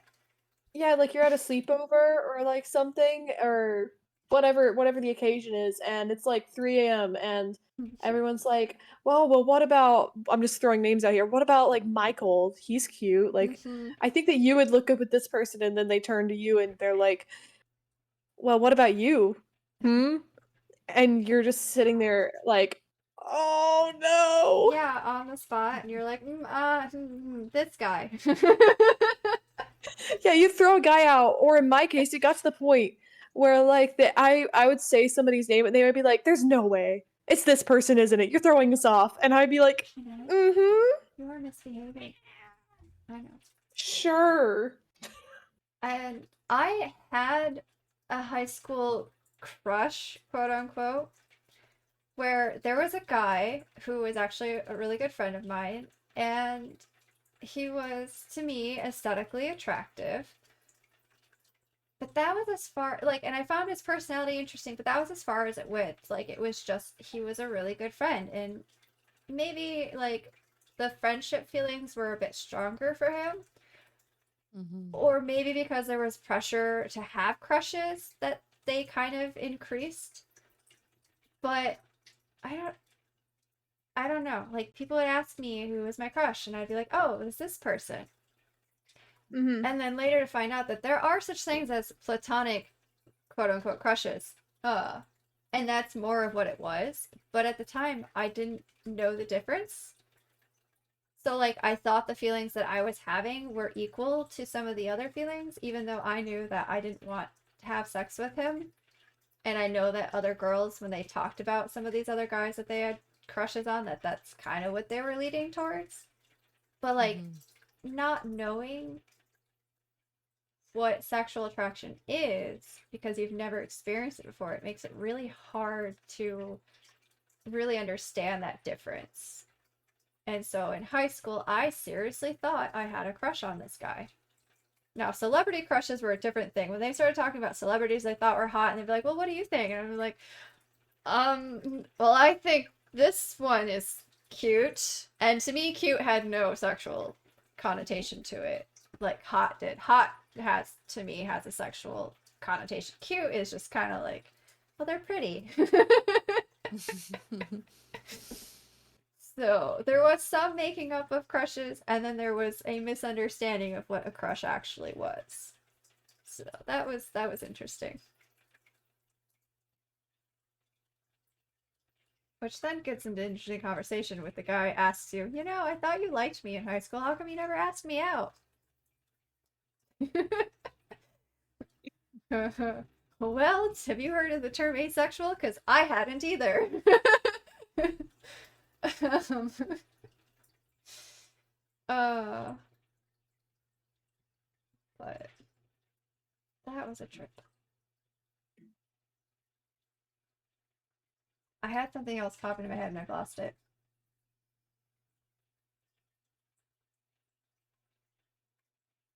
I'm trying to rewind back through the conversation really fast. Nope, it's gone. All right. You're Let's good. just poof out the window. It might come back. Oh, probably. Um.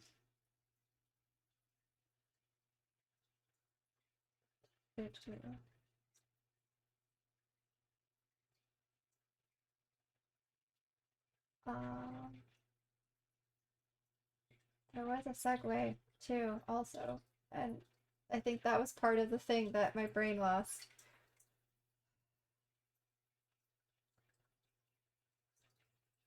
All right, it's gone. It'll come back if it wants to.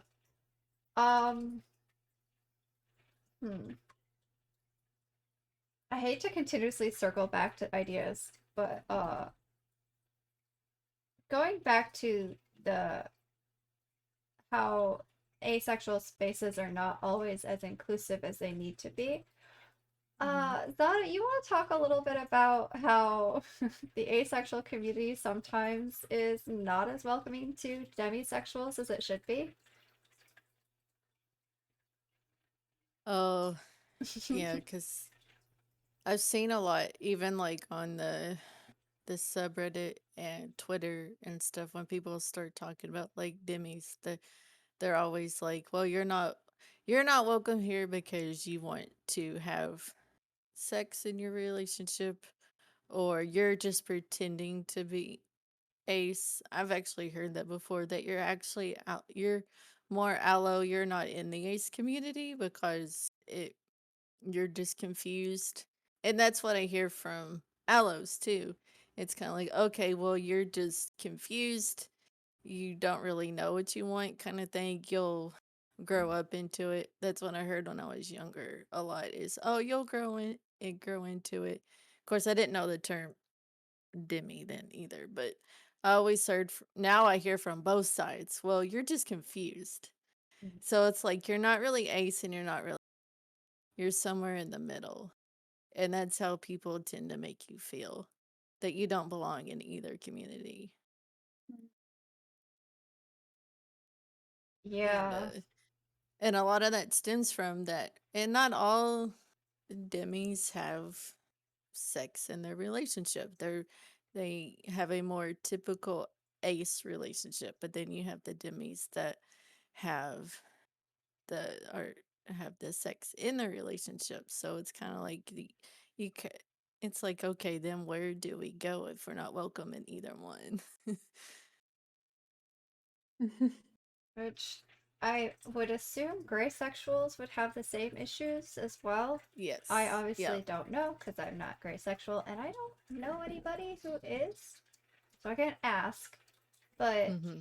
seeing as a graysexual is kind of the similar thing where like sometimes they are ace and sometimes they aren't. I can see them dealing with the same kind of aphobia from the ace community and from the allo community, and yeah. Mm-hmm.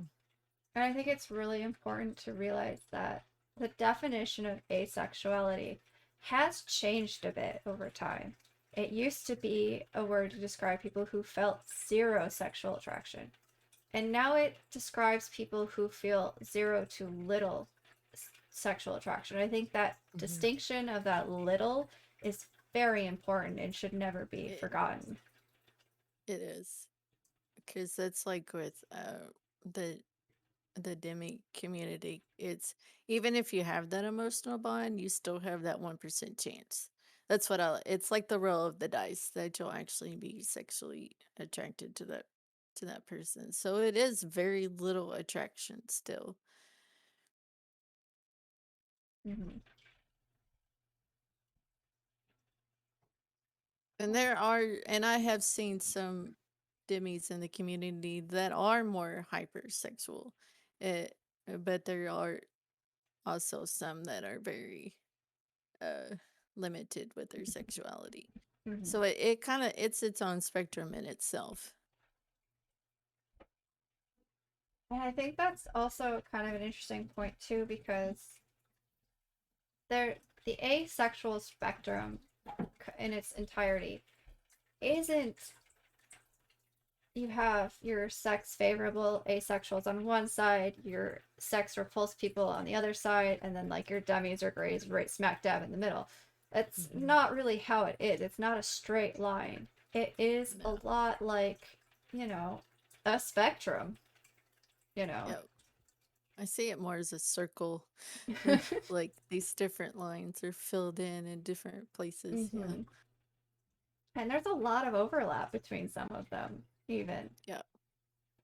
Like, you can be a sex repulsed demisexual. Yes.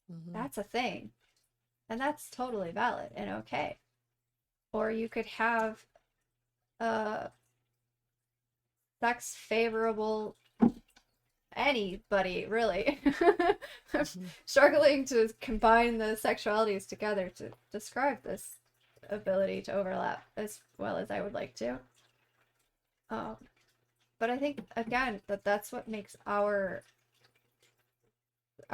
sexuality just so awesome, because you don't really have that much sort of fluidity in other sexualities except for possibly bi and pan and omni, but you know, that's another topic.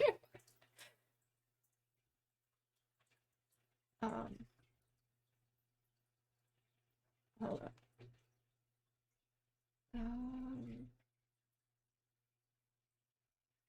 I have misplaced my notes here.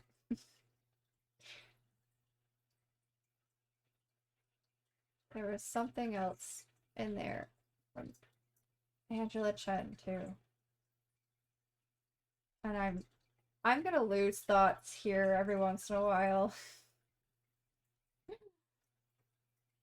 Okay. You're good. It's okay. I'm gonna scroll through. Ooh. Okay. I'm scrolling through some of the things I had in our topics channel here. Let's talk a little bit about representation of asexual people. what would you, as asexual people from across the spectrum, what would you like to see in characters who are being portrayed as asexual? I'd like to see characters being portrayed as asexual in the first place. I feel like that in Yeah. itself is That is fair. I think we've had actually confirmed 3, I think. Yeah. mm-hmm. And So, the only one I can really, off the top of my head, is that one Netflix show. sex I can't. education? Yeah, where they just kind of segued them in, Mm. and then Ah, yes. Uh-huh. Yeah, people. Yeah, you ask where we'd like to see what we'd like to see with representation. I'd just like to see representation in the first place.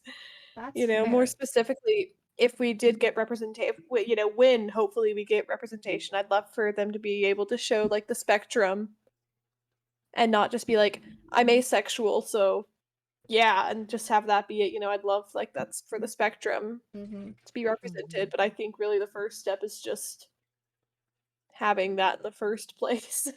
mm-hmm. That is a fair point. Because already like LGBT characters in general are underrepresented, but I think that asexuals especially often get overlooked in this. Mm-hmm. Yeah. What I'd like to see is media and stuff exploring the different, attractions and stuff, the platonic attractions, where you have main characters who are maybe, just they focus on the romance, not that actual, okay, these two people are gonna end up in bed and having a baby, but just make the romance the story, Mm-hmm. you know, the intellectual connections, like maybe make a movie where, you know, people it showcases, people bonding over, you know, similar um interest and stuff, Mm-hmm. just don't make so by highlighting these things, maybe the characters aren't specifically ace, but it leaves the possibility that they could be ace open because, that's not what's being focused on. Yeah. That's fair. I mean, it's Yeah. definitely a good first step is showing the different attractions because it would make it easier for anybody to uh, connect with that character and feel like that character could potentially uh, represent them without Mm-hmm. specifically being about their sexuality. That's interesting. Mm-hmm. I didn't actually think about that one. I would love to see something like that. I would like to see an asexual character that isn't just a box checked off, as I feel that the character from Sex Education was. It's like, Yeah. oh, asexual, done. That one scene where they talk about asexuality that's been passed around everywhere, amazing. The fact that the character only got pretty much that much airtime, a little bit more, I guess, and that was it, and then they were never ever in the series ever again, is kind of a problem. Like, there's a story there that you can tell. And I would have loved to at least, I've never watched the series, but I've loved to have at least known that that existed. For example, like having her navigate her friendships and trying to, like, what we've, Phoenix, Anna, you've been in this conversation with me, like navigating our friendships and our boundaries on what we're comfortable with and what we're not comfortable with, and not having people assume what our comfort level is. I think that would have been a great story to tell with that character. But unfortunately, they did not do anything with the character. Mm-hmm. I would also like to see, if we're going to have an ace character, to have them be more than just a normal person just without sex, you know? I would like to see a little bit more deeper things. It's to show those struggles again.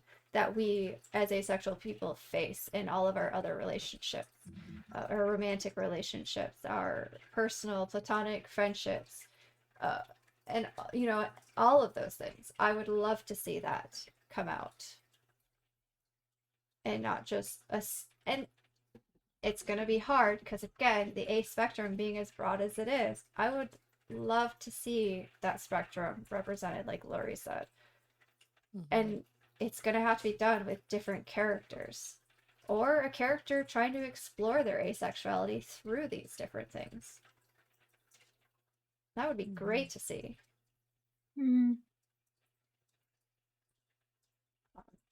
Oh, also, like you said, asexuality can be very fluid. Mm-hmm. So it is realistic that somebody, would explore different aspects of it and, evolve over time through it. So that could make a very interesting series or movie or books Mm-hmm. is a person evolving and growing through it. Speaking of books, Zana, I shared this one with you, but there is a book about demisexuality in the works. I'm excited. I've seen it on Twitter. The author has been Oh. talking about it. They're very super excited about it. I'm excited about it. I think it's great that people are writing their books from their perspectives about their journeys and everything they've been through. Peanut, we've been over this. This is not a good space for you because you just want attention. And that's really cool. Yeah, I would love to see a demisexual character in a TV show myself. Just exploring the different bonding experiences they have with people Keep being awesome. and exploring the romantic and the sexual side of things. Hold up. Who did what now? Was that a donation? Who donated? Oh. I heard the song go off. Oh, I have an email. Hold on, I'll find out. Hi, Zelos. I should have guessed it was you. Thank you so much. Drive-by donations. Okay, sorry. Continue. No, Yeah, I would like to see the spectrum of demisexuality itself too. That's something I would like. I know Ace itself needs to be represented, but I would like to see the demisexual side represented too. Mm-hmm. Like the navigation between figuring out platonic and romantic and the sexual relationships that they have with people and figuring out what those different bonds mean to them. Oh, clock came back. I have to circle back for a second before I lose this. Hold on. I'm going to write down where we left off with representation because I do have another really good question for that. But I want to circle back to this one before I forget. When we're talking about relationships and like faking crushes and stuff like that, do you guys ever feel that your friendships, your like platonic friendships, are kind of more heightened than what other people seem to be? There was a term for it, but If you're asking me if I have attachment issues, the answer is yes. I'm kidding. I'm kidding. that is one way I'm to kidding. describe that, I guess. I'm kidding. Uh, for me, I Hold on, do. someone's calling me. okay. For me, I do find that with friends, the deeper the connection is, the harder it is for me to differentiate. I start having to look in my mind, is this something more? Is it, developing into romantic, where I'd want it to be one-on-one partnership than a friendship. Mm-hmm. And I do think I maybe value my friends more than maybe some people who are allosexual. I'm not trying to say they don't value their friends more, but w- what is meaningful to me in a relationship, Mhm. uh, my friends more that because, what makes a very fulfilling relationship doesn't have sex in it that much. So there's a lot of crossover that kind of elevates the friendship more. I don't know if I'm saying this well. No, it I Um, makes think you're doing sense. great. Mhm. no, because like I said, the things I find attractive and stuff like that that I want um from a partner are things that friends can bring. The little things, the checking on me. Are you doing okay after, having a few rough days and stuff? Hmm. You know, my friends bring that as well as my partner does. So in the sense it elevates that. I'm not saying that, allosexuals don't value their friends, Hmm. because of course they do. Yeah, The we should term hope. that I was looking for was overwhelming platonic attraction. Mm. Uh, It was from a yeah. TikTok that someone I follow, Asexual Memes, I believe it was, I had posted some time ago, and it got me thinking, like, huh. Like, some of my friendships are just kind of like, yeah, we're friends, but some of them, like Phoenix was describing, with like that deeper connection, like you share things with them, you make time for each other, you check in on one another. Like, sometimes they get to be very, like, and not overwhelming in a bad way. I'm not saying this is an overwhelming in a bad way, but they are definitely a lot stronger of a bond. Mhm. Yep. And I wonder if it's something that asexuals do because of the missing sexual attraction. You know? Mhm. I just thought it was a very interesting concept, and I kind of wanted to have this discussion of it as much as we could, because again, language is hard as It it is. exists. So, Lori, Zana, do you have anything to add to that? I don't think so. I had a phone call, so I came back in the middle of this. You're So okay. yeah, I'm back now. Yeah. Yeah, I had to agree with Phoenix. Sometimes you have to figure out where the line is between a relationship and friendship. If it's you're starting to feel something stronger, or if it's just the fact that you're totally best friends kind of deal, and trying to figure out where those boundaries are. Hmm. Because it does seem to be more heightened. Hmm. And that is an interesting thing to consider too. Like, where do the lines between all the attractions start and end? Like, when does a friendship become something more? And I know that there's this thing called queer platonic relationships too, which is kind of a step between friendships and a romantic or sexual relationship, which is interesting. So, okay, I wanted to circle back to that before I lost it again. If we don't have it, if anybody has anything else to add, really quick. No? All right, back to representation then. I want to hear your guys' thoughts on assumed representations, where Mm. people headcanon characters as being ace. How do you feel about these?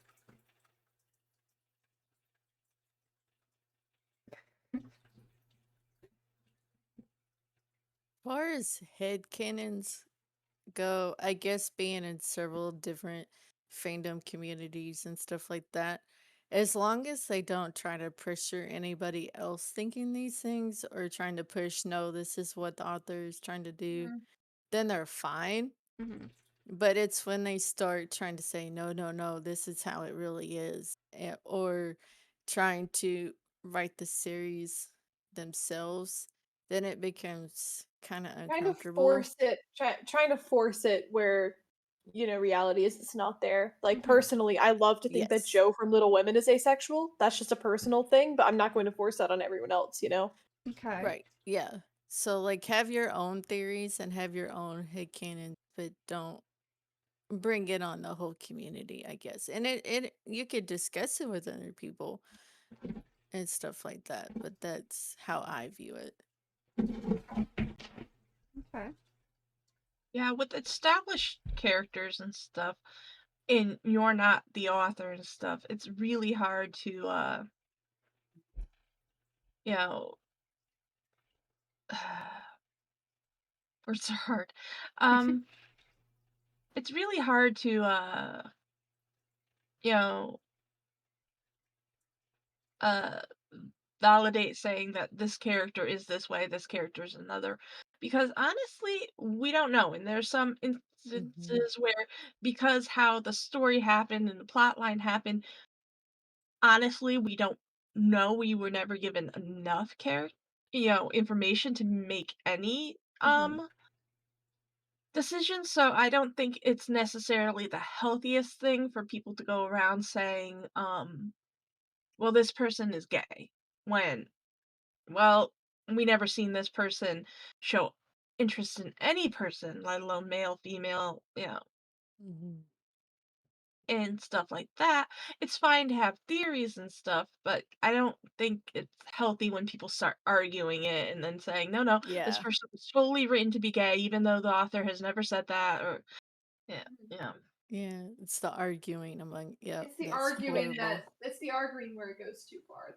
Headcanoning, Yeah, that's fine, but yeah, forcing it and Mhm. arguing about it, that's where I draw the line. Right. Yep. exactly. I personally, so like, I can understand wanting to have the representation to the point where you're going to be like, okay, I'm seeing some similarities here with my own experience. I'm totally going to be like, yeah, in my head, this person is ace. I can see that. Yeah, and that's fine. And it is fine, because, like, as we've talked about, there is very little representation for us. My Hmm. problem comes is it sometimes actually kind of harmful to us?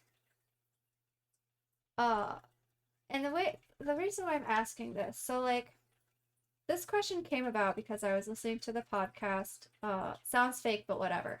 A wonderful podcast, with a Demi and Ace and just a Ace girl, both just talking about things that they're confused about. Um, and they had this whole conversation about Katniss from the Hunger Games being headcanonly to the one girl being Ace. Hmm. And a lot of the things that they were talking about, like, I could be like, okay, I can kind of see this, but also, are we just ignoring the fact that Katniss is living in a dystopian world where she's got to fight for her life every single second of her Hmm. day? Why are we worried about Katniss's sexual orientation in this? I mean, people are Like gonna. it. It's what I guess it's what people do. Uh, Mhm. no, Zealous. I will come back to that. Don't worry. We will talk about it. I'm not ignoring you. But like, I don't. It feels forced. Some of it, and feels almost like at times you're ignoring the situation. Which, in that kind of situation, who would want kids? You know, Yeah, who would want to no, have sex and have kids? yeah, I wouldn't wanna have sex and have kids in that, So, I love The Hunger Games, so I've read it about a million times, and mm-hmm, that's one thing I actually thought about is how I would react in that scenario, and I'd be like, "Nope, I'm not having a partner," and I don't think that has anything to do with my, right, identities or anything like that, I'd be like, "Nope, I'm not bringing a kid into this." right. Hmm. And like, when do you even have time to even think about it? So Hmm. like, I don't know. I'm not entirely sure how to describe the potential harmful aspect of it, but like to me, thinking about it in a way that ignores parts of things, uh, feels, it just feels forced, and it's, you know, I think the same thing with like the Doctor Who. Like a lot of times I guess people had canon him as being asexual, despite the fact that he had a very romantic relationship with Rose Tyler at the very beginning. I feel like 12 and Billy had a thing for a bit. Do I Not to think that mention River Song. he is married? Like they don't. Again, the show does not bring sex into the equation, and taking in his past and the fact that he used to be married with a child, at least one child, and there was the Time War and everything, and he's the last of his kind. Like, where does the situational aspect of that end, and where does the actual asexuality start? You know? And like, are we just ignoring the situation in order to feed our need for representation? Or, I'm hoping that's coming across right. Because, like, I'm not saying there's anything wrong with headcanons, like you guys are saying, as long as you're not forcing it on people. But also, I feel like there's a line, too, where you can only say headcanon something if you're taking every aspect of the character's story into effect. Like, Doctor Who went through a very traumatic event. Okay, that now brings in the question of, is he asexual because of the trauma of that war and losing his whole family, which is a bad thing to imply? Or, is he just, asexual? Or is he not asexual? That's very possible. So,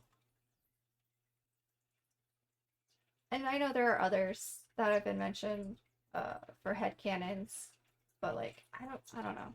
There is a point where it feels forced and like we're ignoring other aspects. And I feel that that could also potentially be potentially harmful. So also, hello Zelos and hello Sarah. Thank you so much for joining. Zelos, you mentioned something about is this an A person or is this a human being that is also X? Representation is good when done the wrong way. It rubs me wrong way, at least. Yep, that's fair. X superficially, or is it really? Yeah. So, and there's also, okay, so building off of kind of what Zelos is saying there too, there's also the problem of language being spoken here as well. And also in not even just in representation, but all across the discussion about asexuality, especially with asexual people, having to be like, yes, I'm ace, but blank. And that becomes a problem because you're invalidating that but aspect of it. Yes, I'm ace, but I still have sex. Invalidates people who don't have sex. Or, yes, I'm ace, but I have a dirty mind. And yet, we hear it, it's the qualifiers that we hear a lot. Like, we feel like we have to constantly qualify ourselves. Constantly, like, defend ourselves, yeah. It's not... So, let's talk about that a little bit, too. Before we get into it too much, do you think we could take a break? I'm pretty sure my cats want food. Yes, I didn't even notice we hit 8 o'clock already. Yes, let us take a break. I think that's what Peanut's all up in my face about. It's dinner time. All right, I'm gonna deafen here. You guys can do whatever you need to. Continue to conversate if you want to, and I'll be back. And we're gonna go to break screen here. All right, we'll be back in a short time, chat. Thank you so much for being here up till this point. If you're just joining in, thank you so much for being here. We will continue talking about this stuff and more in just a few moments. So take a moment, go get a snack, a drink, stretch, whatever you might need to do, and we'll see you soon.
Oh, I've been solitary for a while now, a lion roaming on without a pride. Alaska left me branded with a broken heart and a sense of closure that I'll never find. But the truth is that I have been biding my time, watching days pass me by till I'll go so unwind. I'm cursed, or is it self-inflicted, or is it simply that my options are restricted?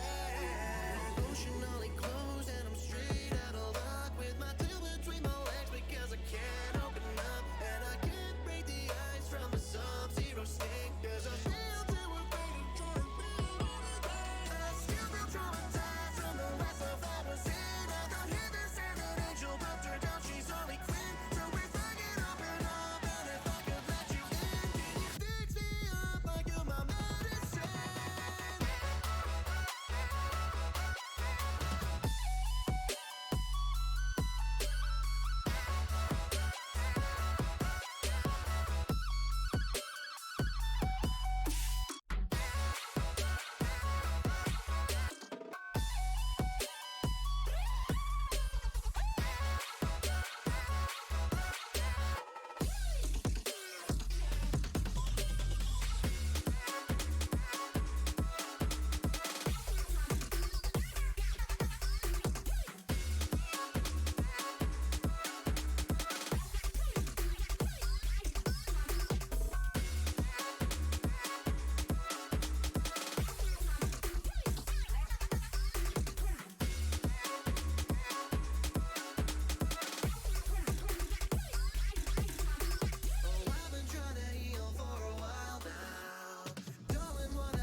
everybody. I was just marveling at how the harp for this song is in the ace colors almost. I was trying to listen into the words to see if that was a sign, but I got back too late. Or like my brain caught on to it too late, so I wasn't able to listen. In any case, I hope you guys had a great break. Let me see. Qualifiers got us alive. Why the qualifiers should be enough to say an eighth. What do you like on this pizza? Yeah, qualifiers suck. We'll talk about that here soon.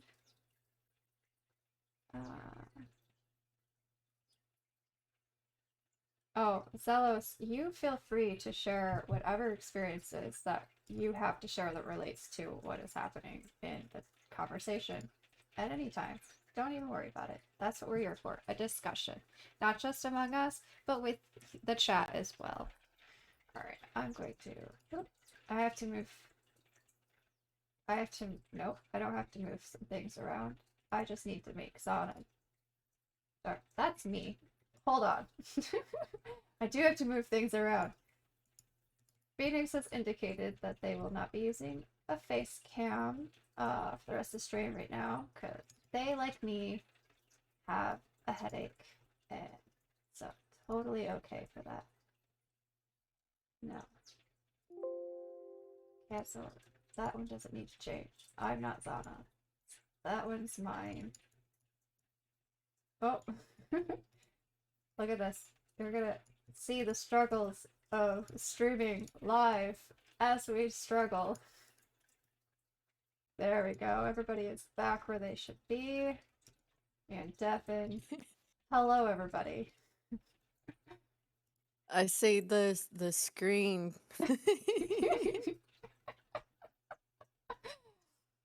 We had a fun time. Hello. Welcome back. Thank you. Thank you.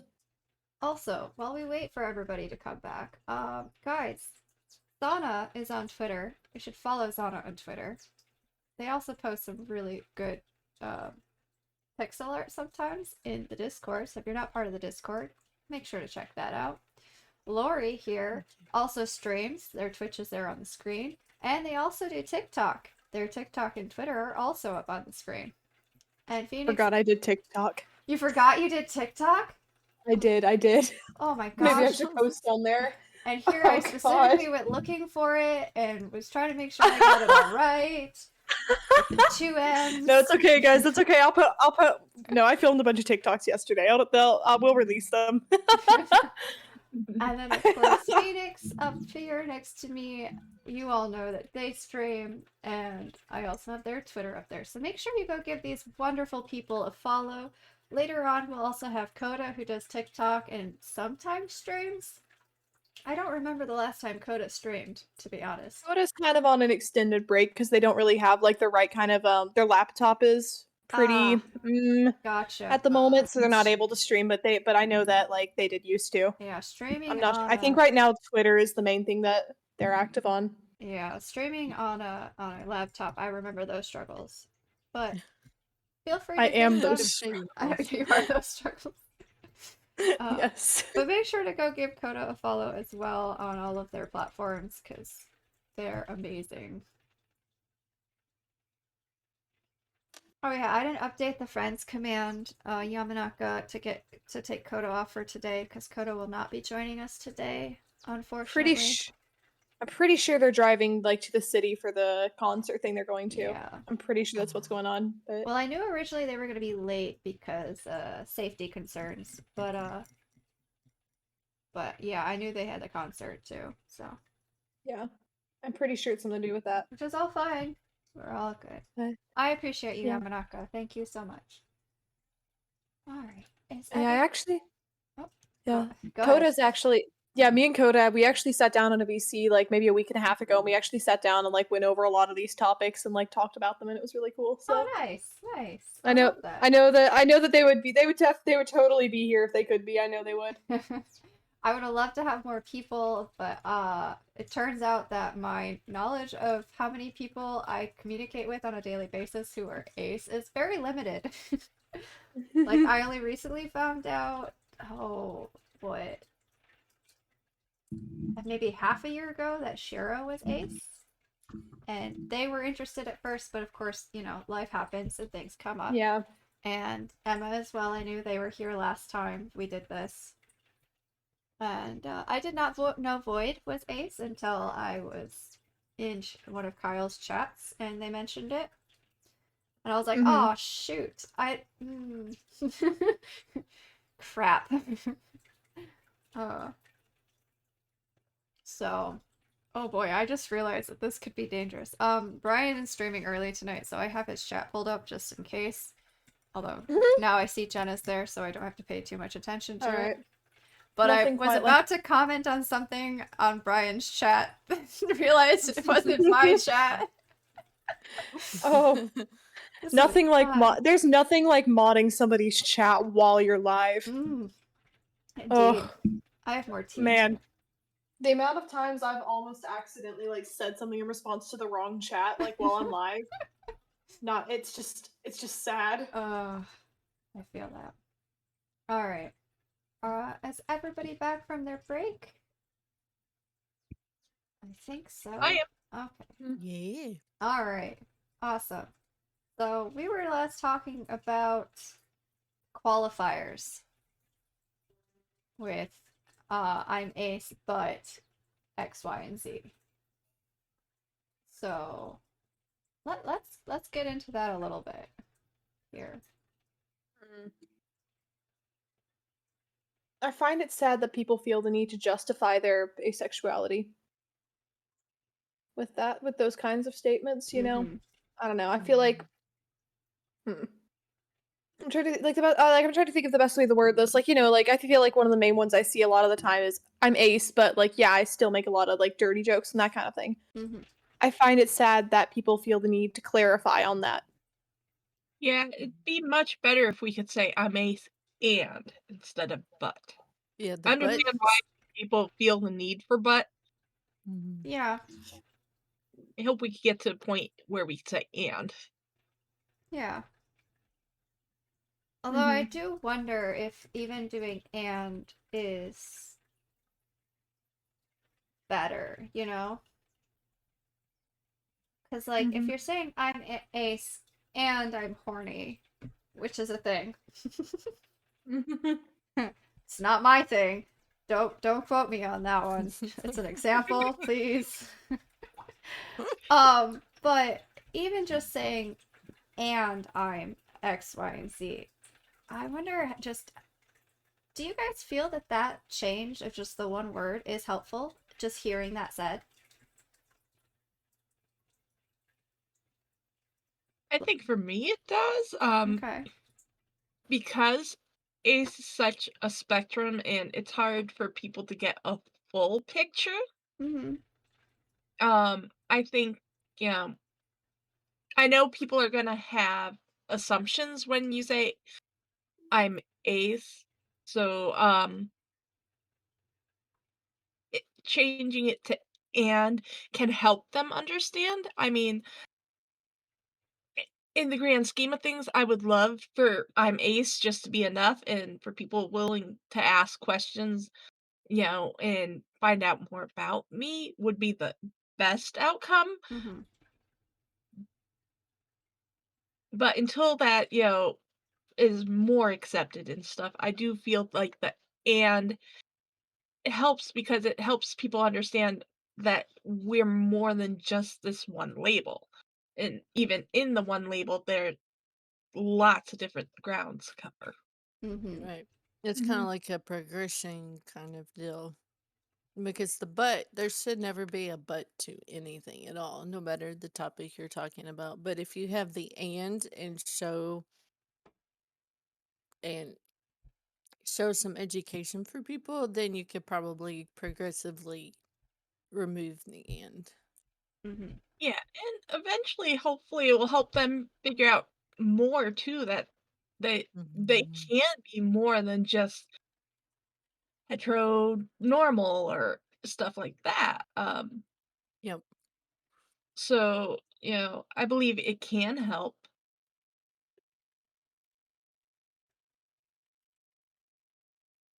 Okay. Because people are complicated. Mm-hmm. You know, and it could help them broaden their own vocabulary and maybe help find something within themselves they haven't thought about with relationships before.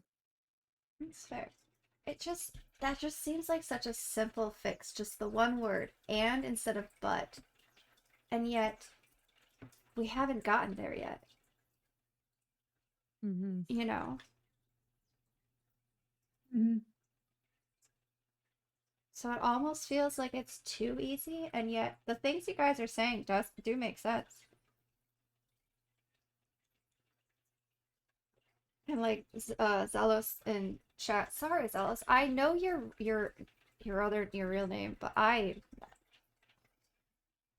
blanking. But because I've heard people say it in other chats. But so Zealous says when I hear qualifiers, almost invariably hear this is me, but I know that's not acceptable. So here's how I like you, or how I'm like you, so we have something in common. Oh boy. I had not thought about it that way, but that's certainly what it seems like, doesn't it? Mm-hmm. And it makes me wonder again, how much of that is society just pressuring us? And is that why it's hard to make that really easy change from but to and? Yeah. Like, Yeah, because it does feel like we do have to justify ourselves. mm-hmm. I liken it to something like this. I like dark chocolate, but sometimes milk chocolate is good too. And on other streams, you get into comparing cacao percentages to see who is more dark chocolate. Uh-huh. Interesting. Yeah. Yeah. Because I've seen that happen. Like, there's definitely the degree of like, oh, I'm ace, but I'm, you know, into this kind of kinky stuff. You know? I feel like sometimes we also feel like we have to validate ourselves to other members of the asexual community. Mm-hmm. I don't know if that's like a thing for you guys, but especially when I first came out as ace, sometimes like I would say something and be like, "Oh, but this too." When I was talking to an asexual because I was afraid they were going to be like, that doesn't sound like asexuality to me." That's fair.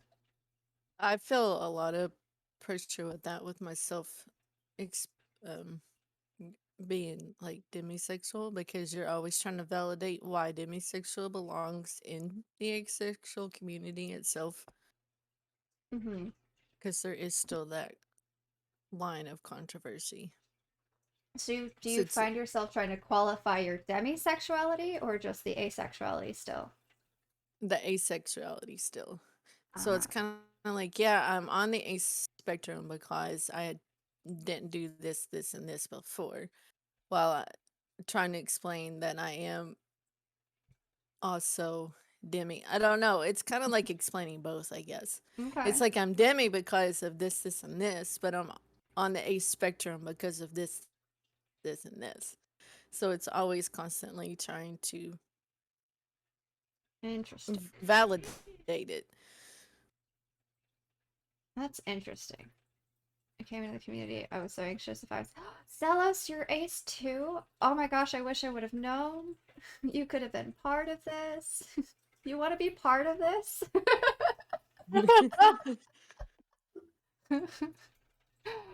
uh I I guess as a sex repulsed asexual, I've never really questioned whether I was ace enough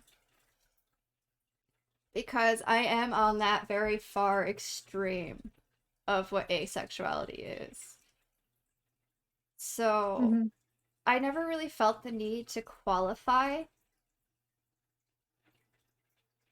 but maybe I haven't felt the need to qualify in the same words as everybody else with like the but.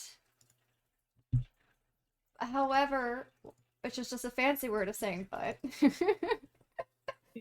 I think it has shown itself a little bit in the way I handle some of my relationships with my friends. Like, well, with our group, Phoenix Auto, the Wade Community Friendship Group, Mm-hmm. having you two are both asexual, like me, Mm-hmm. but it always constantly felt like I was the one being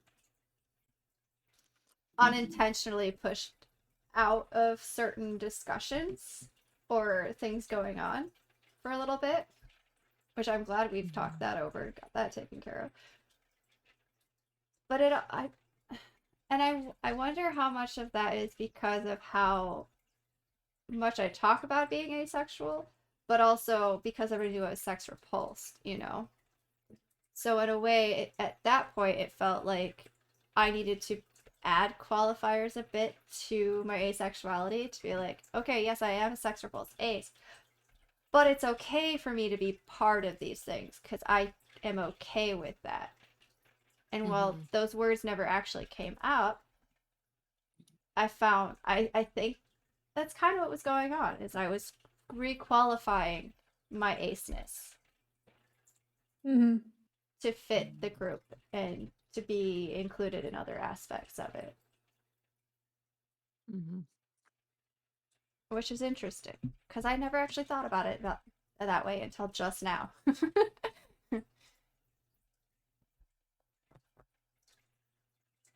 And that really does fit into what Zealous was saying about like trying to fit into a society that expects something else. Yep. So, fortunately, I'm very self-confident and assured, but some of the forums that I first came across were less than helpful. With all the compare and contrast, I wondered for a time if I was sure or not. That is fair. There's a lot of information out there. Not all of it is good, helpful information. Mm-hmm.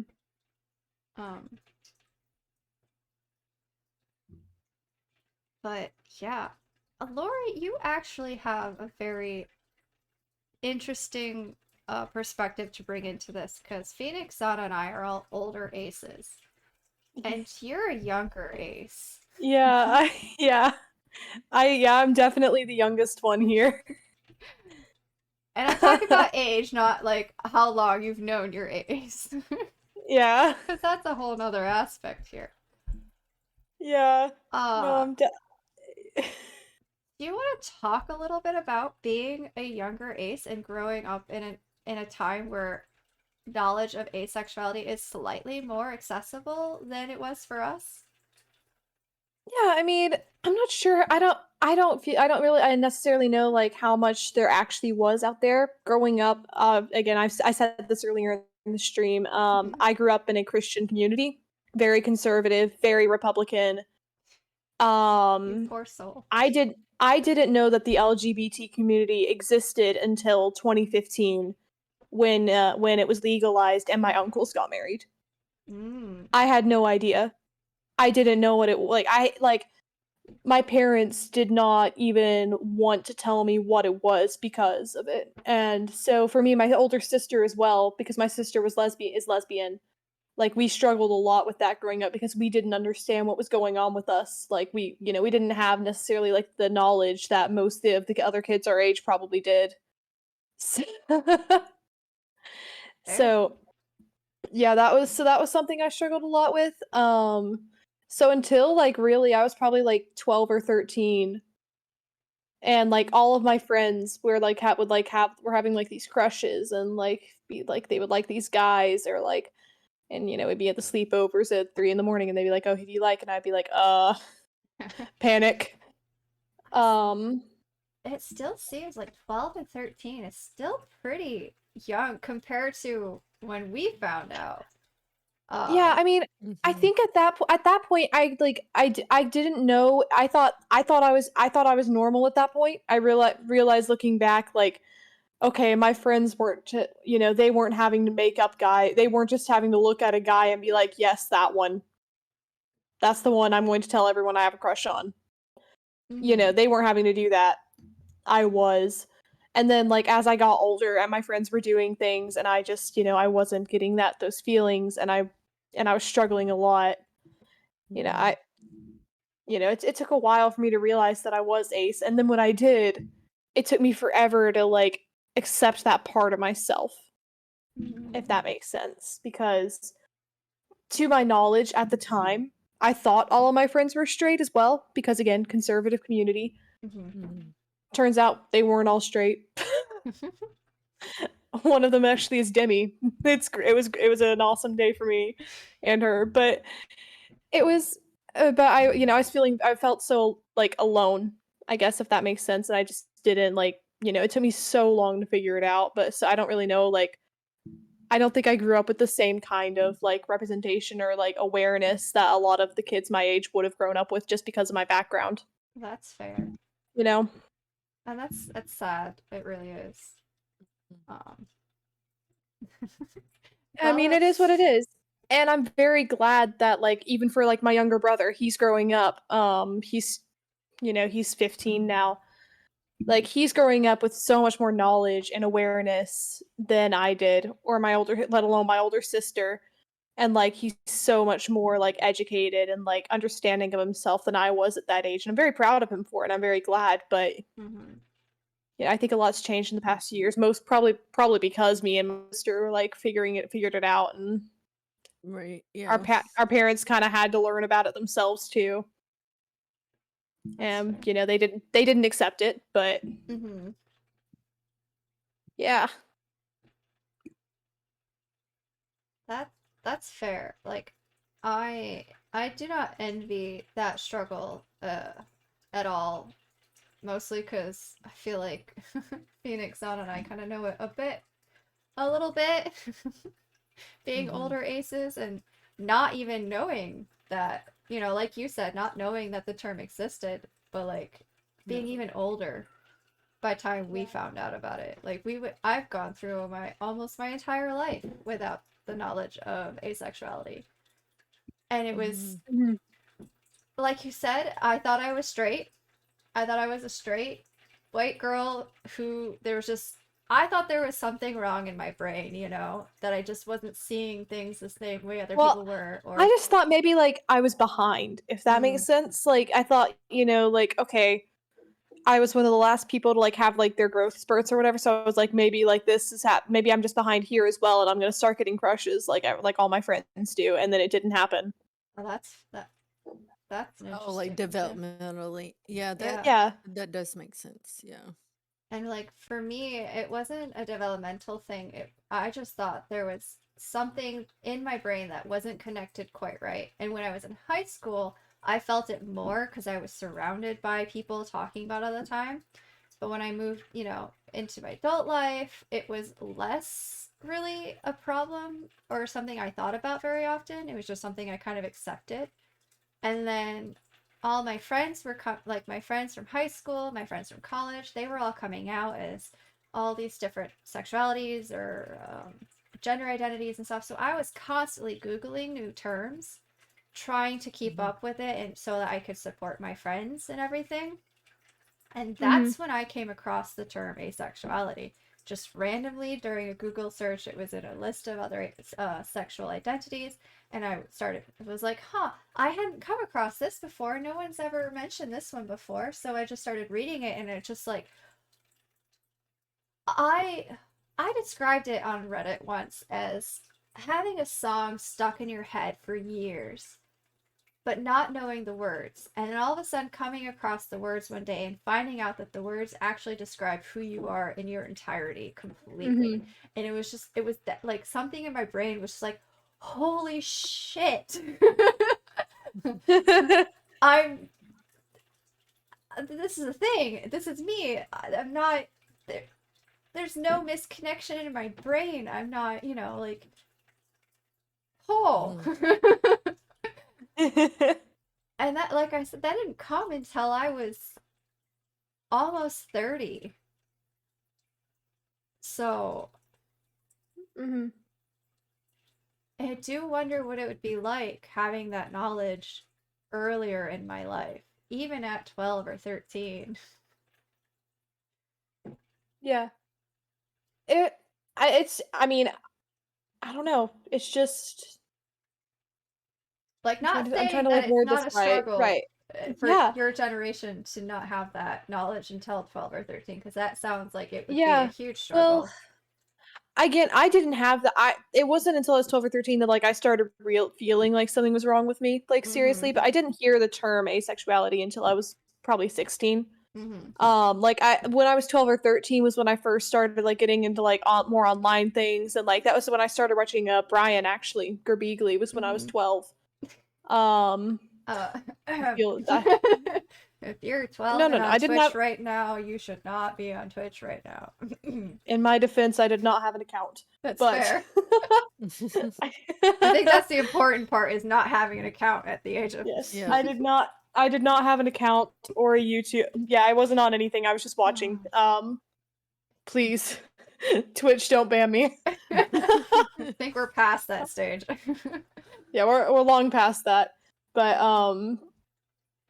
I was like almost 13 when but like really it was like being like when I first started getting active after I turned 13 and Brian's community and like Crank Gameplays, and then from there Markiplier and all. Like, this sounds ridiculous because like gaming communities, right? But like that was genuinely the first place where like it was an accepting place for me. Like, genuinely, that was the first time I got to see it like I got to see the LGBT in like a positive light, you know? Because obviously I have my uncles and I love my uncles. They're great, you know, but like my parents, like, you know, like they would always like talk about them in like, you know, the disapproving tone, and like they didn't want us to be around them a lot, only at Christmas or whatever. And so like it Right. wasn't until then that like I started thinking like, oh, it's okay if I'm like that too. And then from there, you know, finding the best like terms to describe myself and that kind of thing. Donna, Phoenix, you guys have anything to add as older aces on your experience? Now, Share I'm your kind wisdom. of odd with. I knew I wasn't straight from the time I was small. I didn't have words for it, and of course, you know, I wasn't like actively looking for relationships, but I did have, and I had a very conservative family, and so I liked. When I was small, I knew I liked little girls. I always want, and they were as, I guess the way Corey put it, aesthetically pleasing. And I always wanted to hang out with little girls and stuff like that. And as I grew, it kind of broadened. And then I found out about pan much older. Like, I didn't even have a word for my sexuality until like late 20s, early 30s. And, but with being ace in high school, I always knew I was different. Like, I never faked having a crush, but my friends were always like, "You don't like anybody right now," and stuff. Like, they were always very concerned. They never really bullied me about it, but they always concerned for me, and I never understood why. But I was like, well, and I had like a couple of like, there was like Gerard Butler. You know, I was really into him, but that was because of his singing voice and his personality and stuff. It wasn't like, hey, this is the guy I want to be, you know, that kind of thing. And they never understood my point of view, and I never understood theirs, and we would have like conversations about it, but neither one of us could ever have words for it. And I wish now that we could go back and have those conversations now, if I could ever find like a couple of my friends from high school and explain to them, because they were always very curious about it. Because I never it, like I dated a couple of people in high school, and they would always get to the stage where they wanted to do things, and I was like, no thanks, and stuff like that. And that's usually when the relationship would end, because they didn't understand where I was coming from. I didn't understand where they were coming from, and there was that barrier. So and then I didn't. I actually found asexuality very much like you did. There was a couple of people I knew that had come out as pan, and that's where I had learned about pansexuality and stuff. Because before I had always identified as bi, and as I was reading more into that, and then I saw the word ace to go along with it, and then I eventually found the word demi. So it was kind of like a trail of I was trying to support my old band friends and stuff like that. And then I was like, oh, well, this really resonates with me. Mm-hmm. And then it was just like a light bulb went off in my head. Like, oh, it wasn't really that there was a communication barrier, but there was more to it Mm-hmm. than just the lack of communication, if Yeah. that makes sense. Mm-hmm. Yeah. Yeah, it does. And 'Cause, oh, continue. oh, I lost my train of thought, but that's okay. Um, my journey was pretty hard. Um there's some trauma in my past, and without going into the trauma, I automatically assumed that my feelings towards sexuality and sex and stuff, not wanting that physical aspect, was based on that trauma for a long time. And at the same time, I had the I always enjoyed the thoughts and headspace of sexual scenes and stuff like that. So I assumed I was just um well bi at first because I grew up with uh some gay family members. I grew up, you know, with different people in my life who were part of the LGBT community, though it wasn't as broad as it is now. So I just, assumed I was bi because I was just always interested in random people. Wasn't, Mhm. male, female. It was okay, I like this person, I like that person. So I grew up believing I was bi because that was the closest term I had, and that because I still was interested in, like the idea of sex, and that I was just not really interested into the physical aspect. For the longest time I put it to being based on the trauma. So I just thought I was um bi and would eventually have things to work through to be bi. And so wasn't until I started exploring relationships that I realized um that you know it was more than that, because I actually did start having sex, and I had a great partner who would take things slow with me, made sure that I was 100% comfortable every single step of the way, and if I needed to back off, we backed off and stopped, and they were completely great with that. So I was able to start having sex and realize, okay, I'm not against sex, I enjoy it, I just don't crave it, or, it's nothing I think about and see a person and want from them. So, that led me to starting to question, and that came later in life, um, and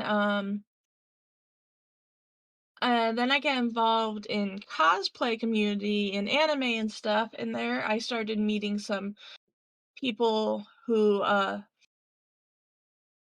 were different genders, not just male or female. And I started realizing I had crushes on them. So eventually, I switched over to uh pansexual, labeling. I probably was all along. It just, learning it, that's, Mhm. you know, was the thing and stuff. So, for a while, I thought I was just pansexual, but who just didn't like sex, and that was okay, and didn't crave it or anything. But it wasn't actually for me till I was talking with a friend who is very, um, she's very much into sex. Like, she has multiple partners.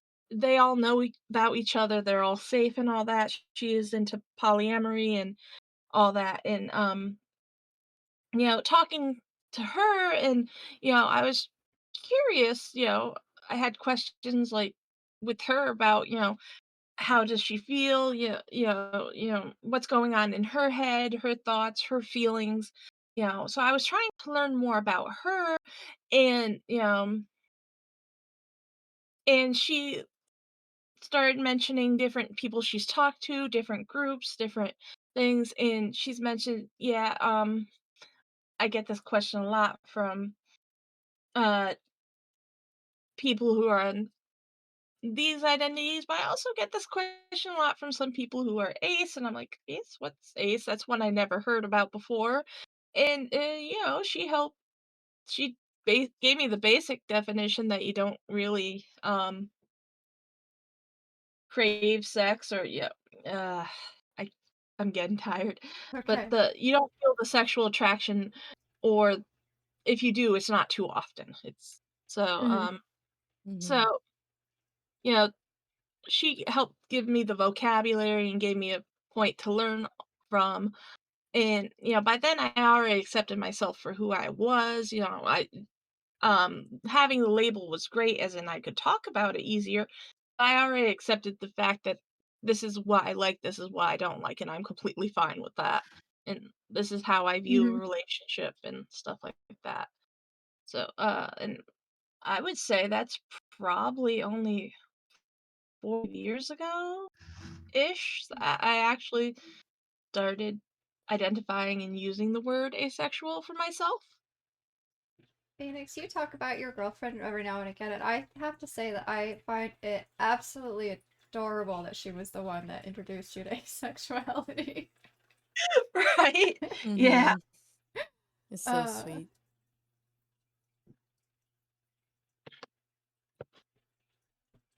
Yeah, it's interesting because, boy, wow, she likes her sex. Which it's completely fine. I'm completely fine with the fact that she does, especially like I said, she is safe. All her partners are well aware, and they're all cool with it. They are all grown, consenting adults. mhm.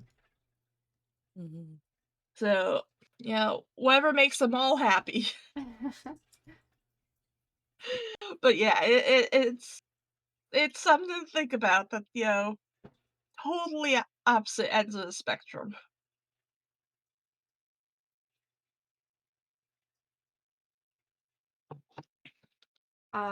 Okay. There were a couple of things brought up in that I want to dive in a little bit more about. One is probably not going to be a long conversation because we don't might not have a whole lot of people here who identify with it. But something that Phoenix that you said triggered something about what I had also read in Ace. Again, I'm gonna bring this book up a lot. If you have not read it, I highly recommend it. Um, the assuming that you were bi was Yeah. something that came up in that book I from actually did the same thing. I okay, did too. this does seem to be a common trend because I read about it in Angela Chan's book. I've heard it a couple of times in the subreddit, and all three of you have said the same thing. What? And I can see it, how it happens, but let's talk about that a little bit. So, why was your first assumption that you were bi? Or for me at first, okay, so I had a journey with this. So at first, like in middle school, I thought maybe I was lesbian. I d- Mhm. which I never really came out as, because when my family found out, like, oh, you can't like girls and stuff like that, so they gave me this big long lecture when I was just a little bit younger. So I never came out. But then as I grew older, I noticed that, well, I wouldn't mind being around guys either. And I was more masculine then and stuff. So I was like, okay.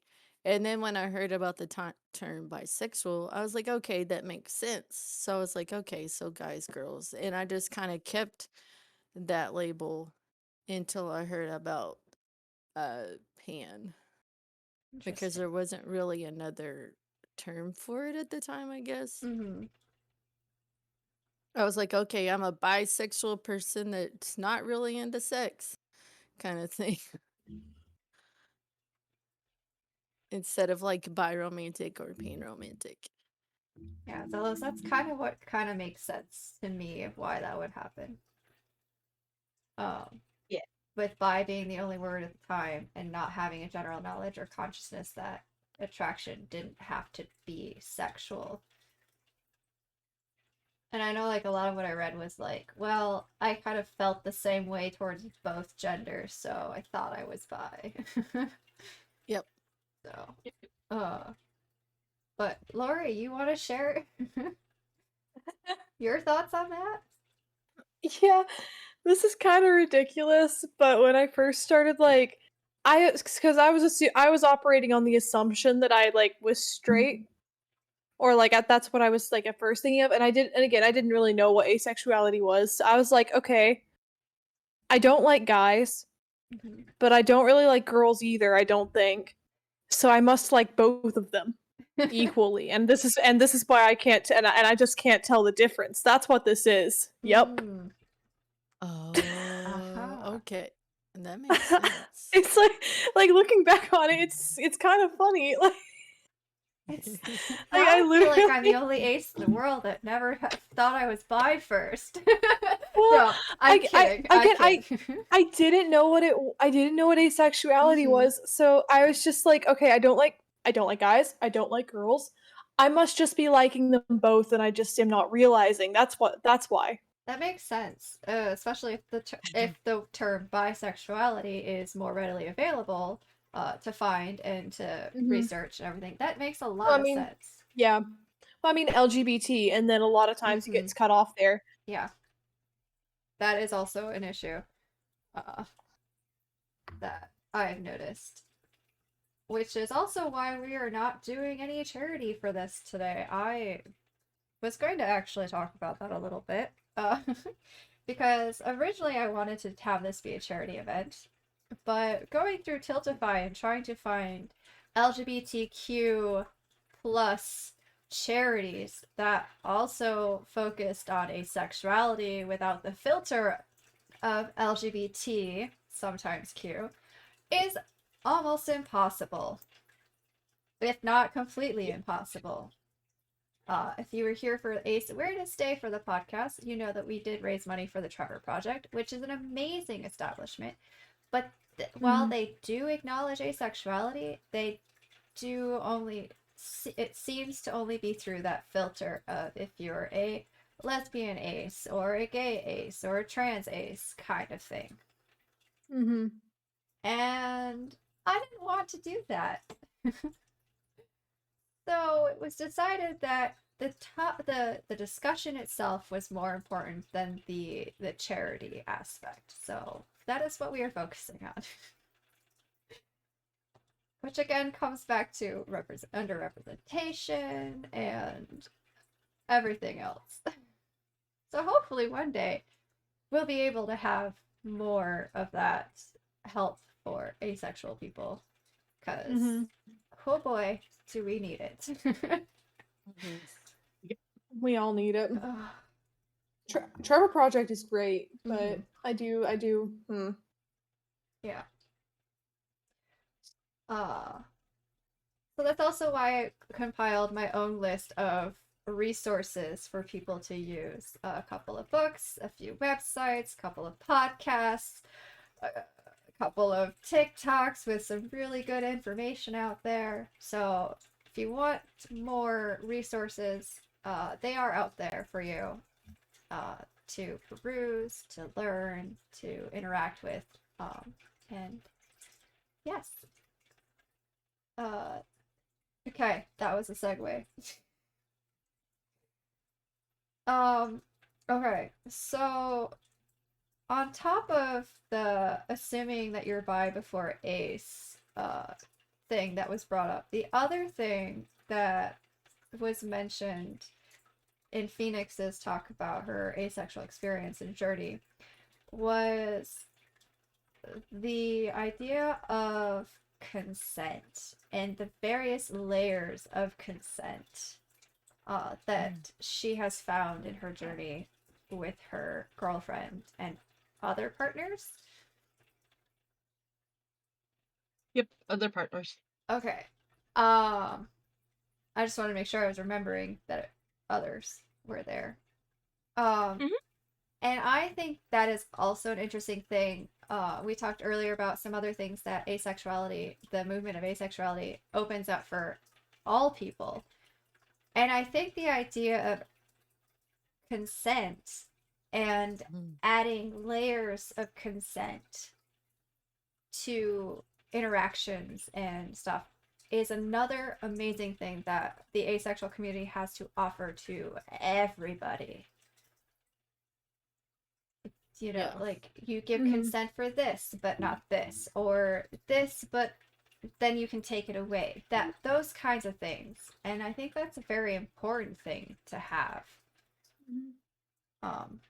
In every relationship, whether it's friendships or romantic relationships or sexual relationships, or, you know, that having the different layers of consent and the different kinds of consent is important and just should be recognized and talked about more.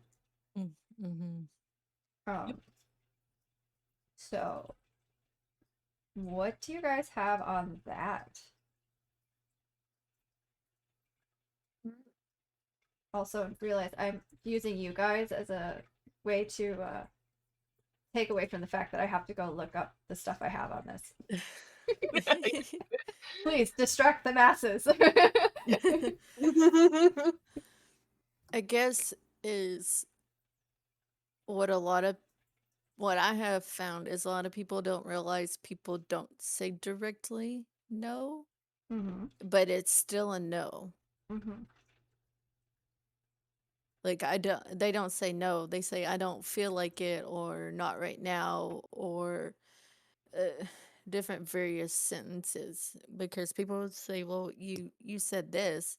It's like, "Well, that means no, and you shouldn't have to explain your no." No, like there should be it kind of goes back to there shouldn't have to be an explanation. Mm-hmm. No is no or I don't feel like it. Okay, then that should be the end of it. There Yeah. shouldn't be the There shouldn't have to be pressure. like, though, oh, well, why not? Mm-hmm. Yeah, Because I don't feel like it. Why do I have to explain my feelings to you? What? exactly. Yeah. And then like you can take it back your yes.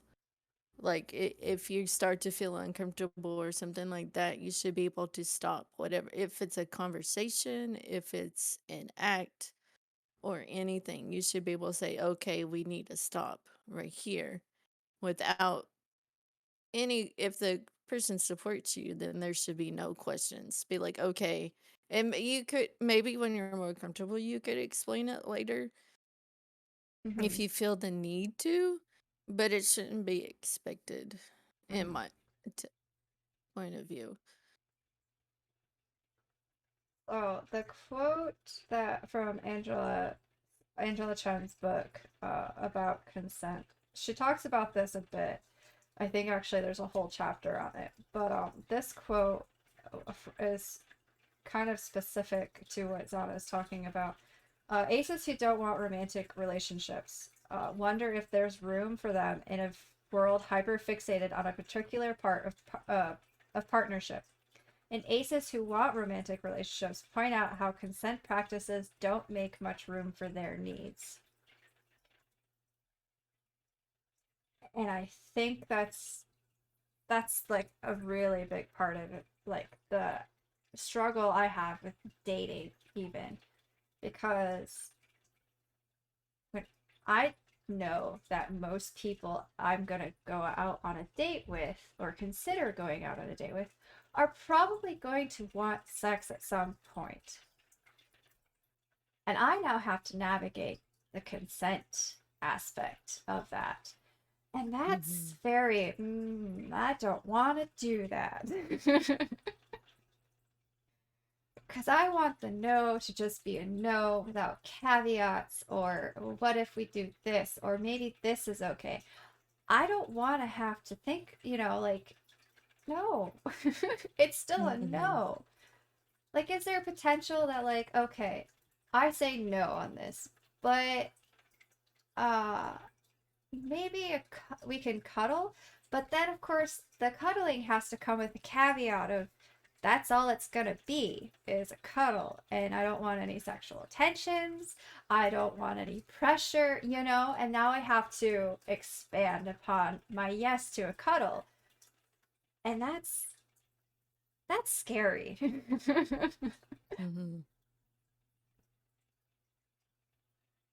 Yeah, and that's one problem with society nowadays is that, you know,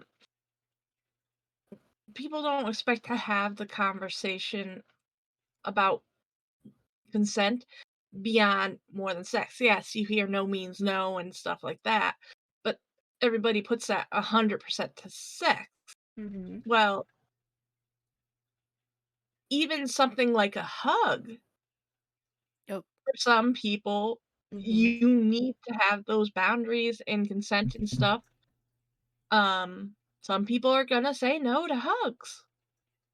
And it shouldn't be a hard thing to have that conversation, be like, "I'm not a hugger." The answer is no. Mm-hmm. It shouldn't be that hard, but unfortunately, in society, it is. Mm-hmm. Yeah, people get defensive. They're like, "Well, why don't you want to hug me?" Yeah, and don't you stuff like like that. me? Yeah, and Yeah. it's like it has nothing to do with you. It has to do with boundaries. Mm-hmm. uh Anything to add to that, Lori? I don't think so. Yeah, I don't think I have anything to add on that subject. I feel like because I'm younger, that hasn't really like come up for me as much. Mm-hmm. So I don't think I really have anything to add to it just because like experience wise I haven't really had that. That's fair.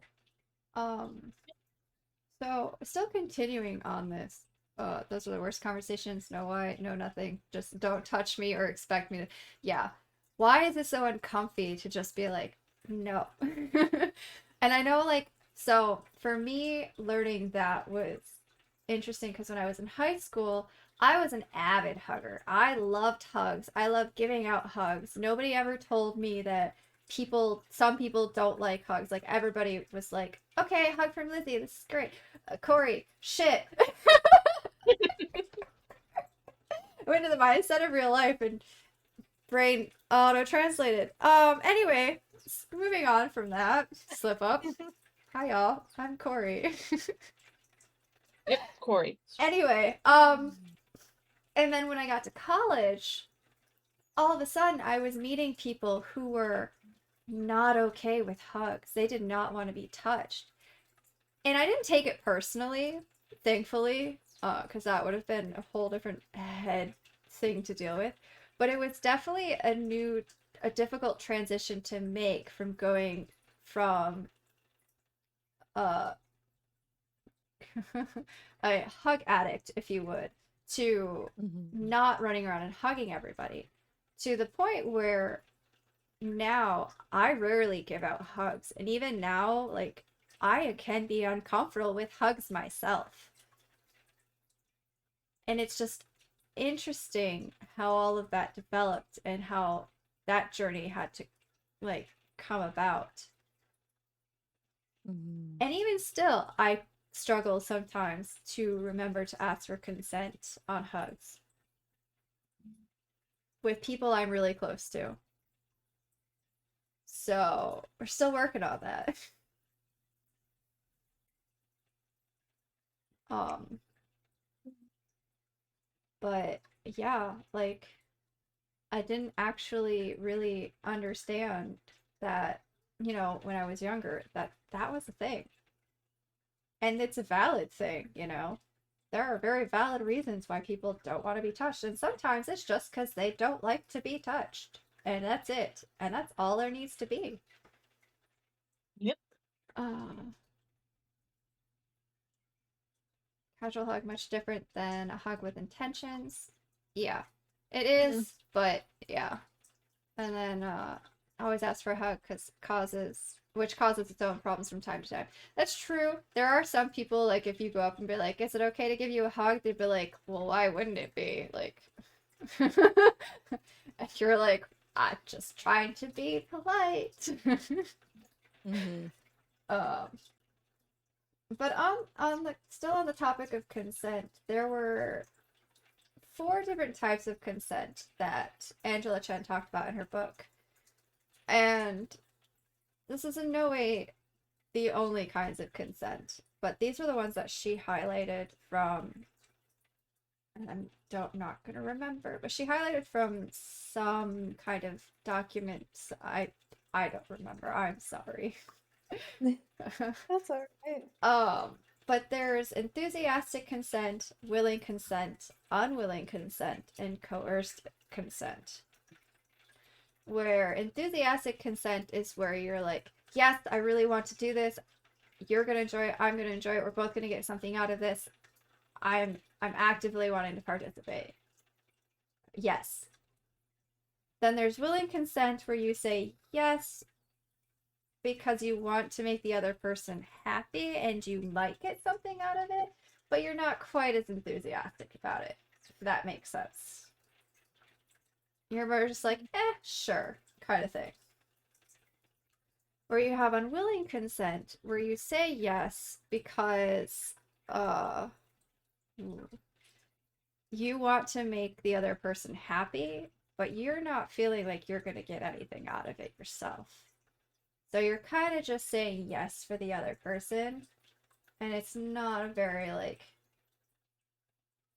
it's not a very yes, if that makes sense. It's more of like, okay, sure. Mhm. And then you have coerced consent, where you feel that you have to say yes. Where, like, saying yes is actually going to be harmful to you, but you feel like you can't say no. And I feel like the coercion is something especially that a lot of aces can relate to, because we hear about it all the time. Like, I can fix you. It's one of the worst ones. Or, like, if you are in a relationship, your partner being like, oh, you don't want to? Does that mean you don't like me? Or did I do something wrong? And they make it about themselves, and then you feel pressure to say yes to prove that it's not about them. And oh boy, can that be damaging? Because the whole part about the coerced consent is you're saying yes, but it's going to cause you some sort of harm, and most likely some sort of emotional or mental harm. And that's scary that we still live at a time where we can feel pressured to say yes when it is going to be harmful to ourselves. I'm not going to ask for personal experiences on this one because that's a whole nother aspect of life there that we don't need to delve into personally, but we can talk about it generally. If you guys have something you want to say about it, or the other kinds of consents, even, because even unwilling consent is still a problem. Yeah, the unwilling and coerced are definitely problems. Enthusiastic consent is always best, Yeah. Mm-hmm. But the second one, The willing. the willing consent, I still believe is positive and stuff. Mm-hmm. But yeah, once you get beyond that though, it's a problem. Mm-hmm. And I believe there needs to be more education on that, Mm-hmm. on the different types of consent and, you know, Yep. and why somebody is consenting. And if it's not for the right reason and stuff like that, as in it's something they actually want, Mhm. then, is it really consent? Mm-hmm. So, um, hopefully it's something that, So experiences education is key and getting general knowledge out there. Is that to the hug part of consent or what we are talking about right now with consent? I missed when that comment popped up. Sorry, Zelos. I definitely agree with that. Consent in general. Okay. Yep. And I think one of the great things about asexuality giving language to the different kinds of consent and the having to ask for consent for different things and that a yes to one thing does not mean a yes to another thing is very important, and it's also opening up the ability to have a conversation with your partner and actually discuss these things and be open about everything, Mhm. which I feel has been missing from even allo relationships sometimes. Yep. You should never feel pressured to do anything in a relationship. Boundaries should be clear on both sides. Mm-hmm. And I feel like, especially in the allo community, you have a Mhm. lot of that unwilling or coerced consent going on because you're married to the person. And now Yep. society's telling you that you have marital duties to your partner or Mhm. that you should be doing things for them, and it's not just within the relationship that this consent becomes coerced or unwilling. It's from all of society. Yep. And I feel like the more the asexual community gets to talk about their experiences and talk about all the aspects of what we go through, the more we're giving freedom to other people outside of our community to also do the same. Mhm. And I think that's very important. Yeah, I think the ace community can help relationships become more healthy as a whole. Mm-hmm. Mhm. Definitely.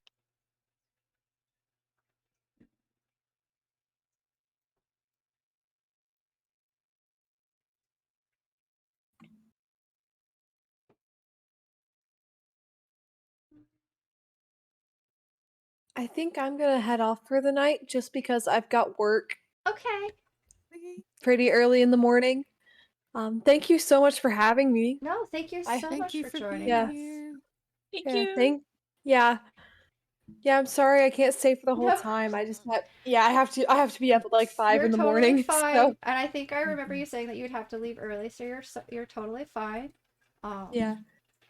I hope I don't remember if you're going to be here Friday or not, but I hope you take I'm care. gonna try and make it, but I'm not if I do I might be late. No worries. No worries. Yeah. Thank you. Good Bye. night, guys. Night. All right. We have about a half hour left.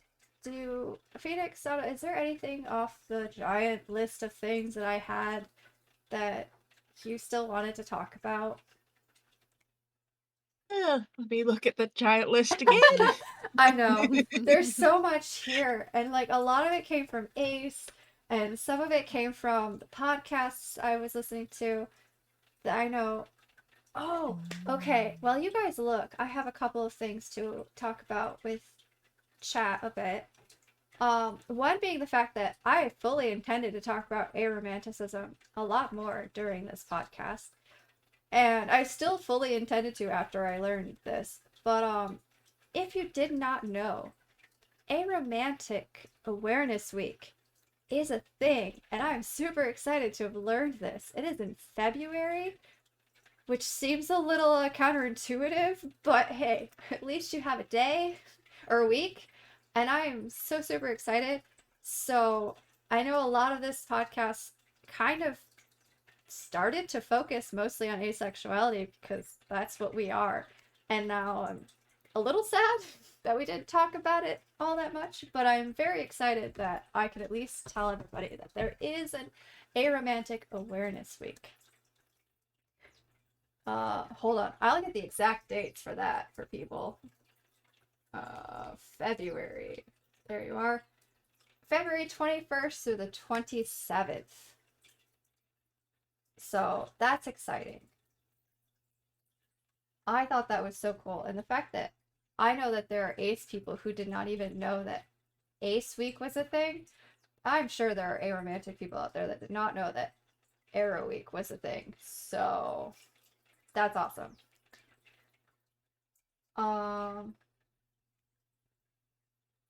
There was something else.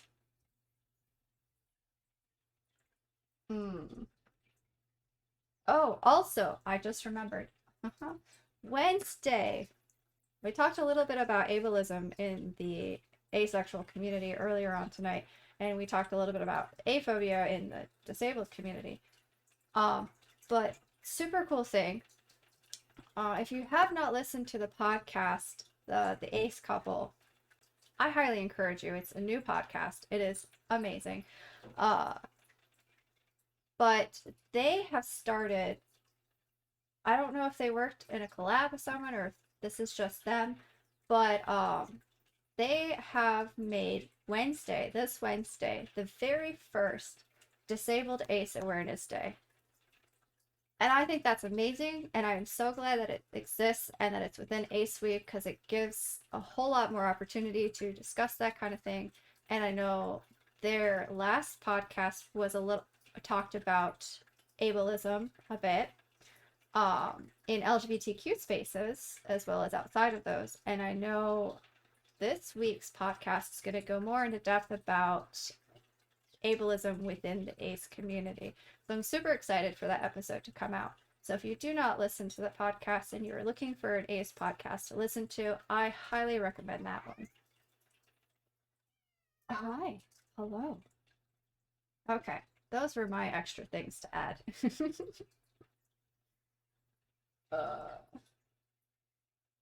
Did either of you find something? Found something kinda. We already mentioned parts of it and stuff. Sure. But you have written down language is a form of power. It creates categories that help us interpret the world, and which will not be easily available in language is often ignored in thought itself. You know, a shared vocabulary makes ideas more accessible, while lack of language can experience legible and can also isolate stuff like that. Which is why labels and stuff, them in themselves are important. Like in my own experience, I lucky enough where overall the vast majority of people in my life accept me as me, and I don't feel like I need labels with them. Like I'm very close with my mom. She knows me as a person. I don't think she knows I'm ace just because, you know, she accepts me fully, and it just not something we ever talked about. Mm-hmm. Mm-hmm. However, I do understand the need for labels and language uh to help when there's just the um lack of knowledge, like when I thought I was bi and now I realize I'm pan romantic, Mm-hmm. um I don't think Mm-hmm. I really needed the labels for myself or anything, because I've been pretty comfortable with who I am throughout most of my journey, except Mm-hmm. when I was younger and stuff, and I thought it was all based on trauma. But once I started getting past that and, realizing, okay, there's not anything wrong with me, I personally became comfortable Mm-hmm. without the labels. Mm-hmm. Mm-hmm. So, um, personally, it's one of the reasons when I do my pronouns, I pretty much accept any and all, is because I'm just me. Mm-hmm. But I understand for other people, the labels have more meaning, they have more stuff like that. So, Mm-hmm. and we talked about how a simple switch from going I'm ace but to going I'm ace and Mm-hmm. can be very powerful for some people. Mm-hmm. Yeah, because it feels like you're educating more than trying to Fit in. Yeah, validate justify. yourself. Yeah. Right. And oh shoot. And I agree with oh that actually didn't mess things up that much. I agree with the power of the language. And it can't wait to get to the point where one either we don't need labels or we only need labels to be like, hey, yeah, I'm like Fictosexual, and that's all you need. And they're like, okay, yeah, sure, cool, okay, I understand. Mhm. Um, and it's just there as like kind of like when we were like, hey, I'm into anime. Oh, cool, so am I. That kind of thing. We're telling your label, your sexuality label, your romantic orientation, your gender identity is just more of a this is a part of me sort of thing. And it's less about yeah, I'm here. Now I need to educate you on what this means. And I can't wait to get to the point where it's just like, here you go. I'm a weeb, just like you. Mm-hmm. Because a lot of the labels we use to describe ourselves is just that, a way to describe ourselves. And we don't have to sit there and constantly define what that means for people, unlike asexuality. So, yeah. But, and, okay, so Zealous said, in general, I agree, but also see where labels divide groups unnecessarily, which we've also talked about how having certain labels can create a divide within our community, our society. uh, and so it can be kind of damaging, but I think part of that is because we're still not quite understanding one another, Yep. which is where language still needs to grow, I feel. And there's another word. All right, we're sticking with just grow. Evolve. Grow and evolve. Because language is always growing and evolving. And part of that growth and evolution of language is its acceptance by the greater masses of people.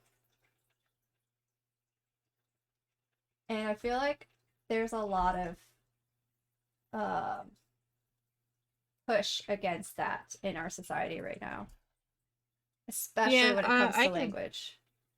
Yeah, and I can actually add an example because it's something I've been seeing online a lot lately. Mm-hmm. Is with the uh they them pronouns. Mm-hmm. Saying, some people argue that they don't feel comfortable using they them pronouns because they believe they them is plural. Mm-hmm. However, if you look back historically, they them were used as singular pronouns since about the 1300s. It Mm-hmm. wasn't until fairly recently in language history that it was more generally accepted as plural. So right now there's a lot of debate I'm seeing online of Which they, is them, how comfortable right. are people with using it as a singular and stuff like that. Which is interesting because even in our language now, we still use singular they, them to talk about people like we haven't met or don't Yep. really know that well or like see across the way, you know? We still use it singularly, but for some reason, people are pushing back Even on it. even saying it like you're with somebody and they're like, "Well, where did they go?" You're still using they Mm-hmm. instead of their name, and so it's used in general language all the time without people thinking about it. Mm-hmm. Or I know more recently there's been a movement by the trans community and the non binary community, especially, to change the language from breastfeeding to chest feeding. And I've seen a lot of pushback on that. And it's sad because all they're asking for is one small, simple change to how we relate to something, how we talk about something, to help them feel more validated. Mm-hmm. And there was actually a really good TikTok by a non binary content creator whose name is going to elude me, even though I see their TikToks almost every day. But uh, it was very informative. And it actually, things one of my high school friends gets super upset and kind of aggressive about this word change kind of led me to be like, well, if you can't accept this one small little change in language to help validate one, like a type of person out there, why are we friends? Because right now, all you're telling me is that you're not going to make accommodations that are easy and simple to incorporate other people who are like you. Mm-hmm. So that was my first unfriend around that kind of situation. But it's so silly because to me, it's silly. Like, as an English major, as a writer, sure, do I struggle with using singular they, them to describe a character I'm writing about who I want to be non binary or who is telling me that they're non binary? Absolutely. Do I struggle in my day to day life to remember that this person goes by they, them instead of what they appear, the assumed a gender is? Absolutely. I still struggle, but I'm Mm-hmm. working on it, and that's important. And I'm trying. And it's not that hard to go back and be like, oops, I'm sorry. They got it. Sorry. And move on. Or, you're going to stumble because we're learning. But it's totally okay to stumble with the change in language. It's like learning a whole new language. You're going to stumble. You're going to say things wrong. And that's okay. That's how you learn. But it's not hard. And I've learned like a little bit of 10 different languages at least. So, you know, it's just sad that people can't put this small little thing and try.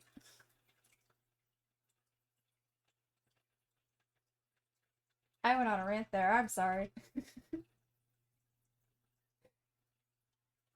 No, you're good. No, that was good. Mm-hmm. Yeah, it doesn't take much to just put in the effort to make small changes like that. So Mm-hmm. if somebody's not willing to, you know, put in any effort, then, it kind of does show a bit of who they are in there. Mm-hmm. Yeah, I mess up more than I would like, but I am trying. I mean, at first, especially like if somebody just comes out or just informs you of their proper pronouns after you known them by a different name or a different Mhm. set of pronouns for years, yeah, it's gonna be tough. It's a habit. It's built into automatic response and stuff. So, but the important thing is putting in the effort. Mhm.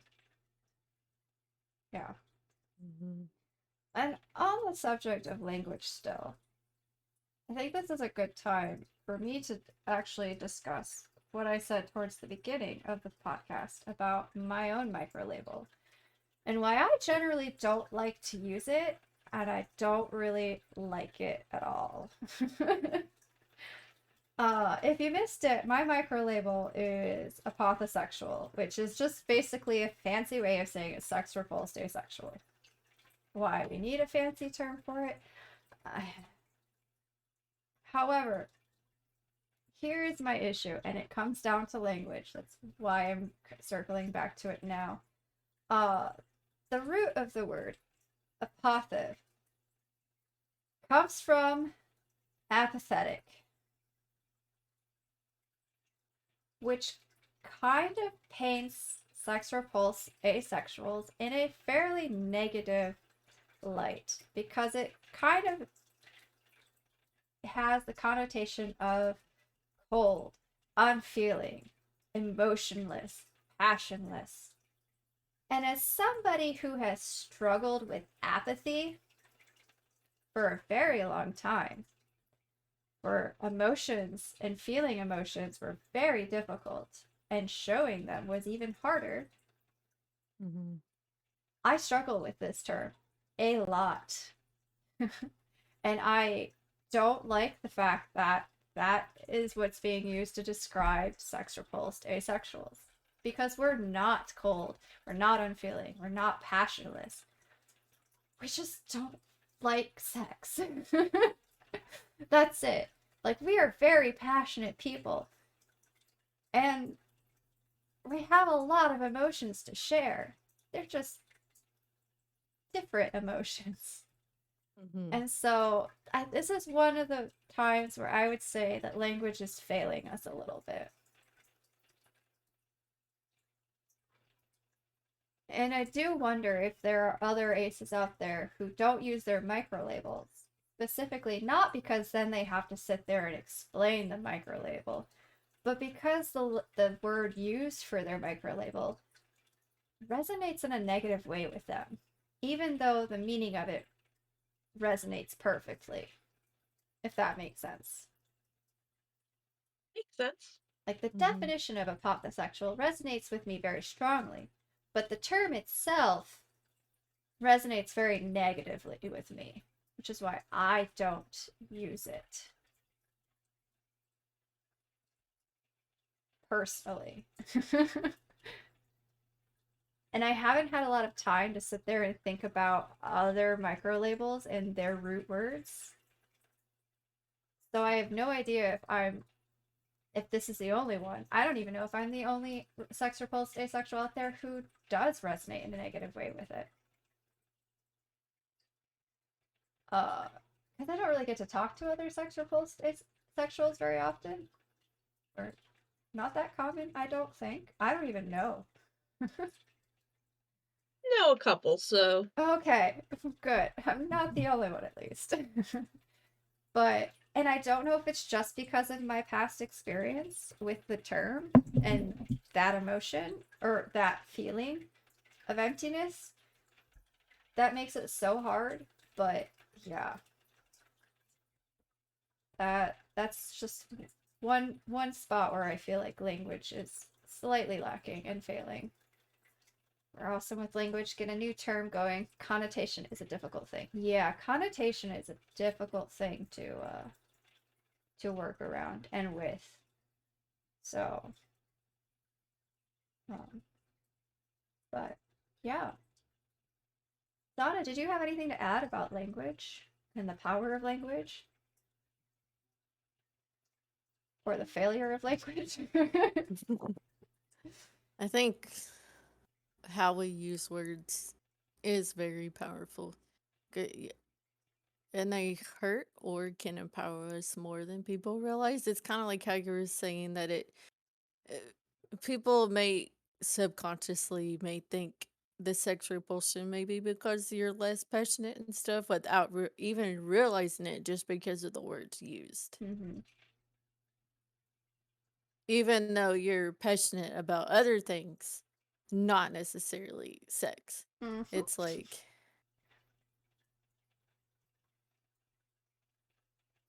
I Yeah. guess it's language itself is just very powerful.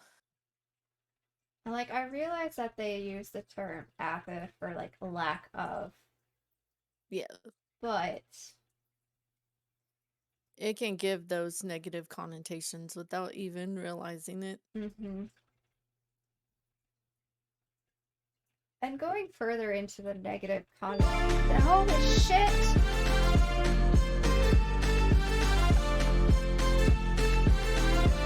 Hi, DJ.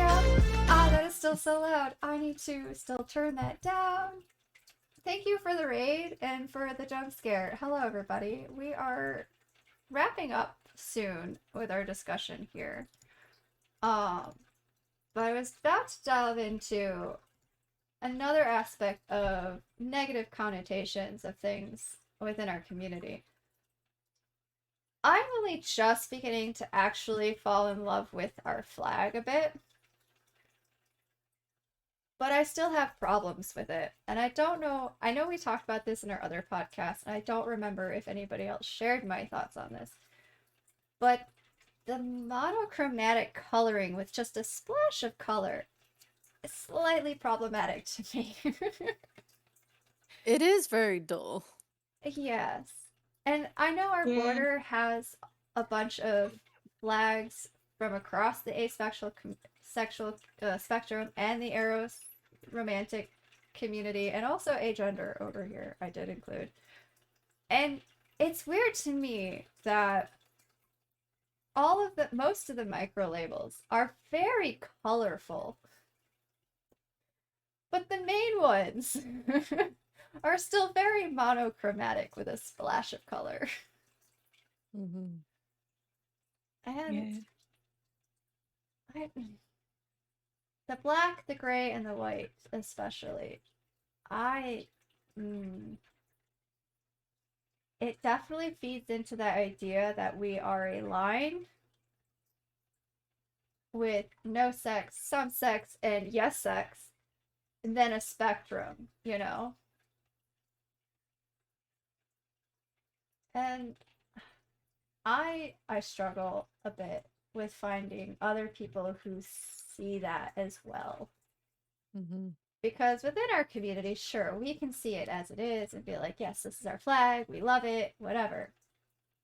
But seeing it from an outside perspective, which is something I try to do very often, and I, as a former manager of a couple of different places, I got used to looking at things from outside the perspective of the company and more from the perspective of the customer.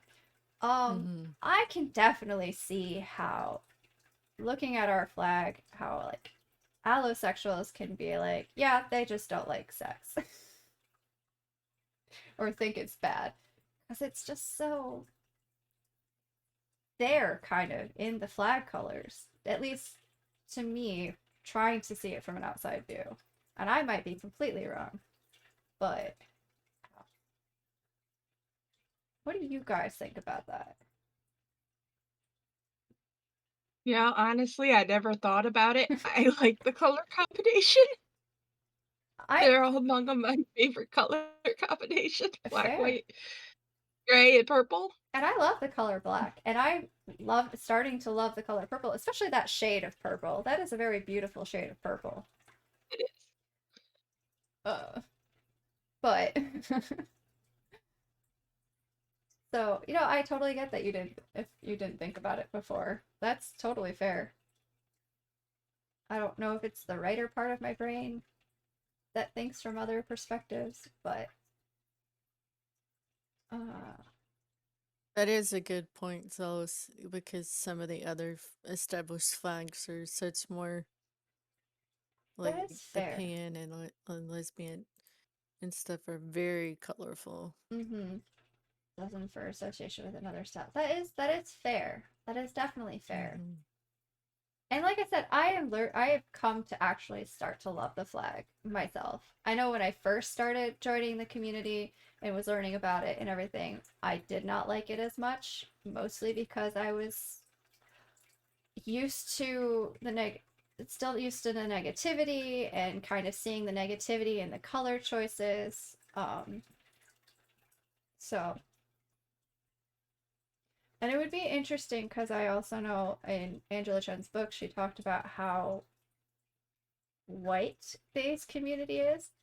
Um, Mostly because one, white women especially make up the majority of the ace community, but also like some of our symbols, including like the flag and apparently a cake emoji that we're supposedly used when welcoming new members, which I didn't know was a thing, are kind of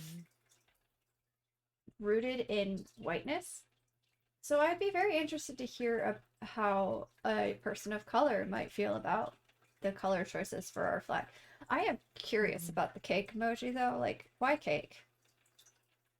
Or more recently, why garlic bread? Why are these our things?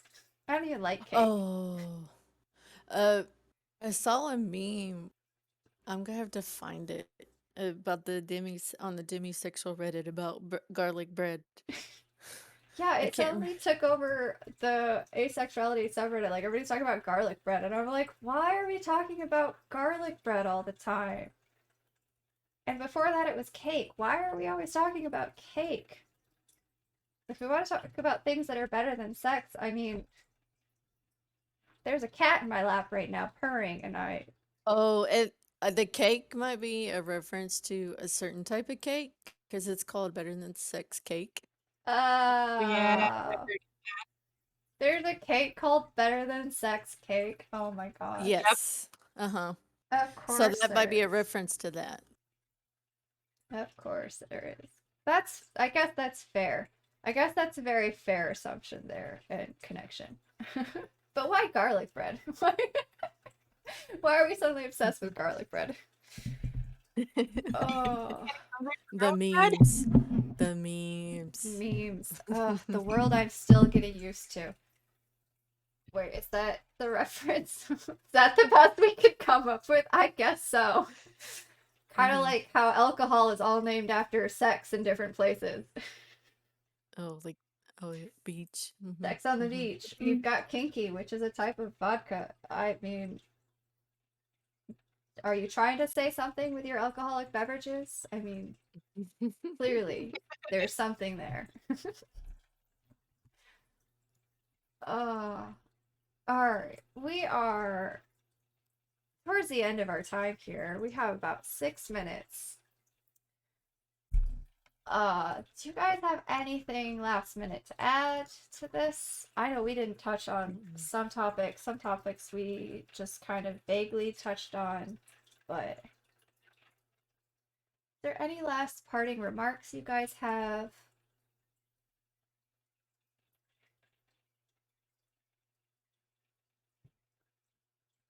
No. None that I can think No. of. All right. Well, in that case, thank you guys all so much for coming. Thank you, Zana and Phoenix and Lori today for joining us. Joining me. I am one person, not multiple people. So some days it feels like it.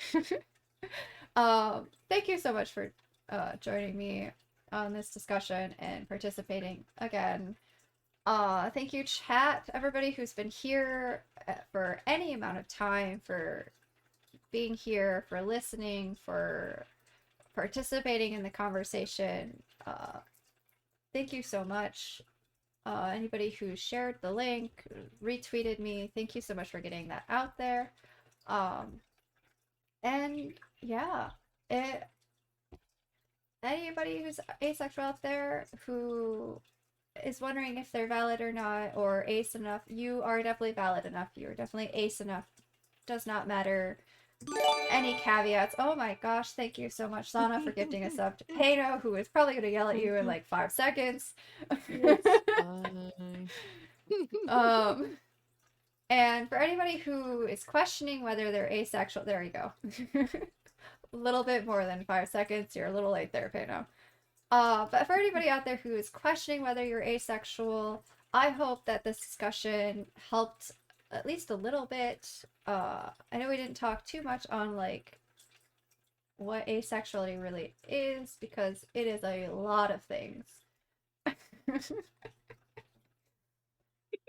And for anybody who was wondering about what asexuality was in general, wanted to learn more, holy Sana! Thank you for gifting Lori a sub. Welcome.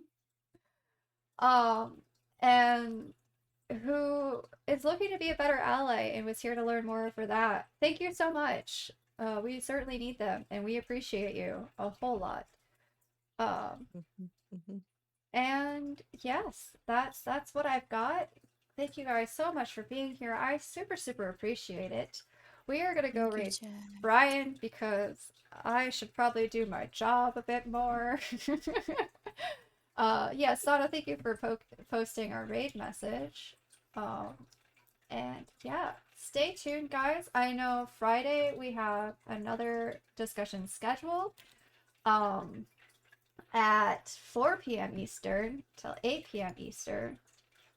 By the simplicity rule, if you're asking if you're ace enough, you're fine. Worry about dinner tomorrow instead. Perfect. I love that. Absolutely. Thank you, Celis.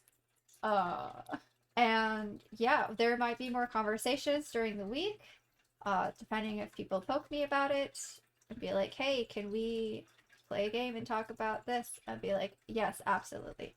The only day that I will absolutely not do anything that has to do with asexuality is going to be on Tuesday, because Tuesday is Intersex Awareness Day, and I will not do anything that's going to invalidate their day and talk over that. So Tuesday is going to be all about uplifting intersex people, because they need it as well. They have so many other struggles to deal with. So that's that. So yeah, if you are a Celos, if you want to hit me up for a day to stream, 6 p.m. usually is my start time during the week, except for Thursday. No, except for, oh, that's it. 6 p.m. is usually my starting time. So if you want to chat about something on stream, hit me up. And anybody else, mutuals out there, I might poke you about Wednesday. for Disability Ace Day, absolutely. Yes. Do it. I would love to have that. And if you have a chill game in mind we could play at the same time and chat, I'm down for that too. Or if you just want to chat on stream and have another podcast style like this, I am down. But the next scheduled one is going to be Friday at 4 p.m. So I hope to see you guys there. It should be interesting because we're bringing in an allosexual perspective. Woo! Yes. Until- Education for us aces. Yes, exactly. Please explain all the things to us. But until the next one, take care, everybody, and I will see you then. Bye-bye.